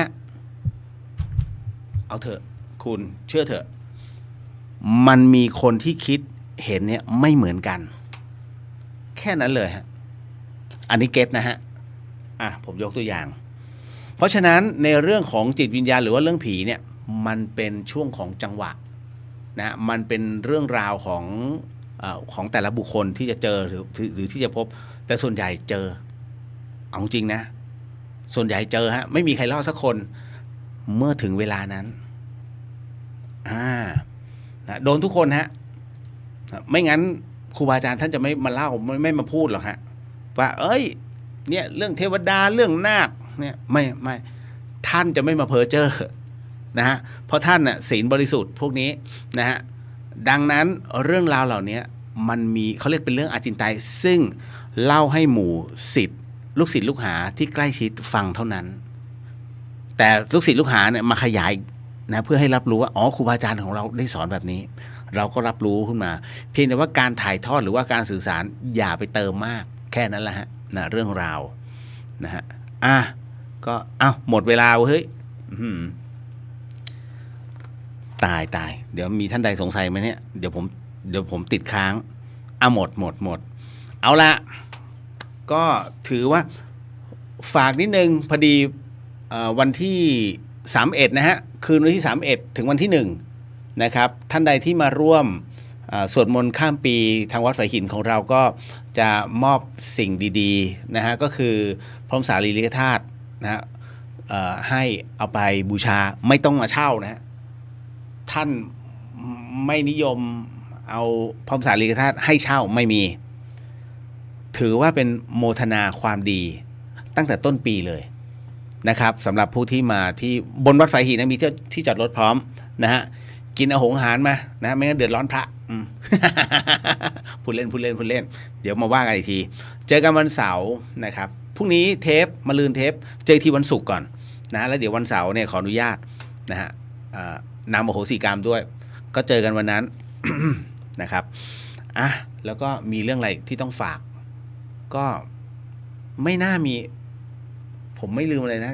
คือชอบลืมแล้วก็มานั่งนึกนะฮะก็จะมีแค่นี้ฮะขอฝากไว้ก่อนแล้วเดี๋ยวเจอกันในวันนั้นขออนุญาตเดี๋ยววันนี้ขอแผ่เมตตาเนาะ ขอในการกรวดน้ำแผ่เมตตาสาธุสิ่งหนึ่งสิ่งใดที่ผิดพลาดพลั้งไปต้องขออโหสิกรรมนะที่นี้ไม่ได้ตั้งใจหรือมีเจตนาก็ขอมอบอานิสงส์ผลบุญในค่ำคืนนี้ถวายแด่องค์พระสัมมาสัมพุทธเจ้าทุกๆพระองค์พระธรรมเจ้าทุกๆพระอริยสังฆเจ้าทุกๆพระองค์พระปัจเจกพุทธเจ้าทุกๆพระอสีติมหาสาวกเจ้าทุกๆพระองค์รวมไปถึงพรหมเทพเทวดาทั้งหลายสรรพสัตว์สรรพวิญญาณทั้งหลายสรรพเจ้ากรรมนายเวรทั้งหลายทั้งปวงของข้าพเจ้ารวมไปถึงของคุณผู้ฟังทั้งหมดทั้งมวลก็ขอให้ได้รับอานิสงส์ผลบุญในค่ำคืนนี้ด้วยเช่นกันขอถวายอานิสงส์ผลบุญในค่ำคืนนี้แด่พระราชพรหมยานหลวงพ่อฤาษีลิงดำแห่งวัดท่าสูงขอให้ท่านนั้นได้รับอานิสงส์ในค่ำคืนนี้ด้วยเช่นกันขอมอบอานิสงส์ผลบุญในค่ำคืนนี้ถวายแด่พระอาจารย์ภาสกรภูริวัฒโนภาวิไลขอให้หลวงพี่ท่านได้รับอานิสงส์ผลบุญในค่ำคืนนี้ด้วยเช่นกันขอมอบอานิสงส์ผลบุญในค่ำคืนนี้ให้กับผู้ฟังที่ฟังในคลื่นวิทยุ FM 104.50 เมกะเฮิรตซ์ทั้งจังหวัดเชียงใหม่แล้วก็จังหวัดใกล้เคียงรวมไปถึงคุณผู้ฟังที่ฟังในช่อง YouTube ของวัดฝายหินแล้วก็คลื่นในส่วนของ Facebook ทั้งหมดทั้งมวลของวัดฝายหินขอให้ได้รับอานิสงส์ผลบุญในค่ำคืนนี้ด้วยเช่นกันขอมอบอานิสงส์ผลบุญในค่ำคืนนี้ให้กับผู้ฟังที่ฟังในช่องของFacebook ของพุทธิสิทธิ์รัตนสมบูรณ์แล้วก็เรียวเดอะเฮียนก็ขอให้ได้รับอานิสงส์ผลบุญด้วยเช่นกันนะฮะก็ขออนุญาตนะครับในเรื่องของการ สมทานกรวดน้ำฮะสาธุยะถาวาริวหาปุราปาริปุเรนติสาครังเอวะเมวะอิโตตินังเปตานังอุปกปปติอิชิตังปฏิตังดุมหังคิปะเมวะสมิสันตุสัพเพปุเรนตุสังกปาจันโดวนาราโสยะธามณิโชติระโสยะธาสัพพิติโยวิวันชันตุสัพพโรโควินัสสันตุมาเตภววันตรายโยสุขีติขายุโกภวันอภิวาทนาเสริสนิจังวุธาปจายโนจตารโอธรรมวรันติอายุวันโนสุขังภะลังนิพพานังปรมังสุขังครับลืมบอกไปฝากช่อง YouTube นะครับพระอาจารย์บอกนิดนึงฮะเรียวกับเลียว นะฮะ REAL ฮะเรียวกับเลียวนะฮะไม่รู้น้องเอาเก่าๆตั้งแต่สมัยจัดคลื่นใหม่ๆเลยฮะเอามาตัดนะฮะเป็นเรื่องเล่าคล้ายๆอาจารย์ยอดนะครับก็ถูกเขาตำหนิเยอะเหมือนกันแต่ผมขี้เกียจเข้าไปตอบนี่นู่นนั่นนะฮะก็ฝากไว้หน่อยกันนะสาธุแล้วเจอกันนะครับวันศุกร์บ๊ายบาย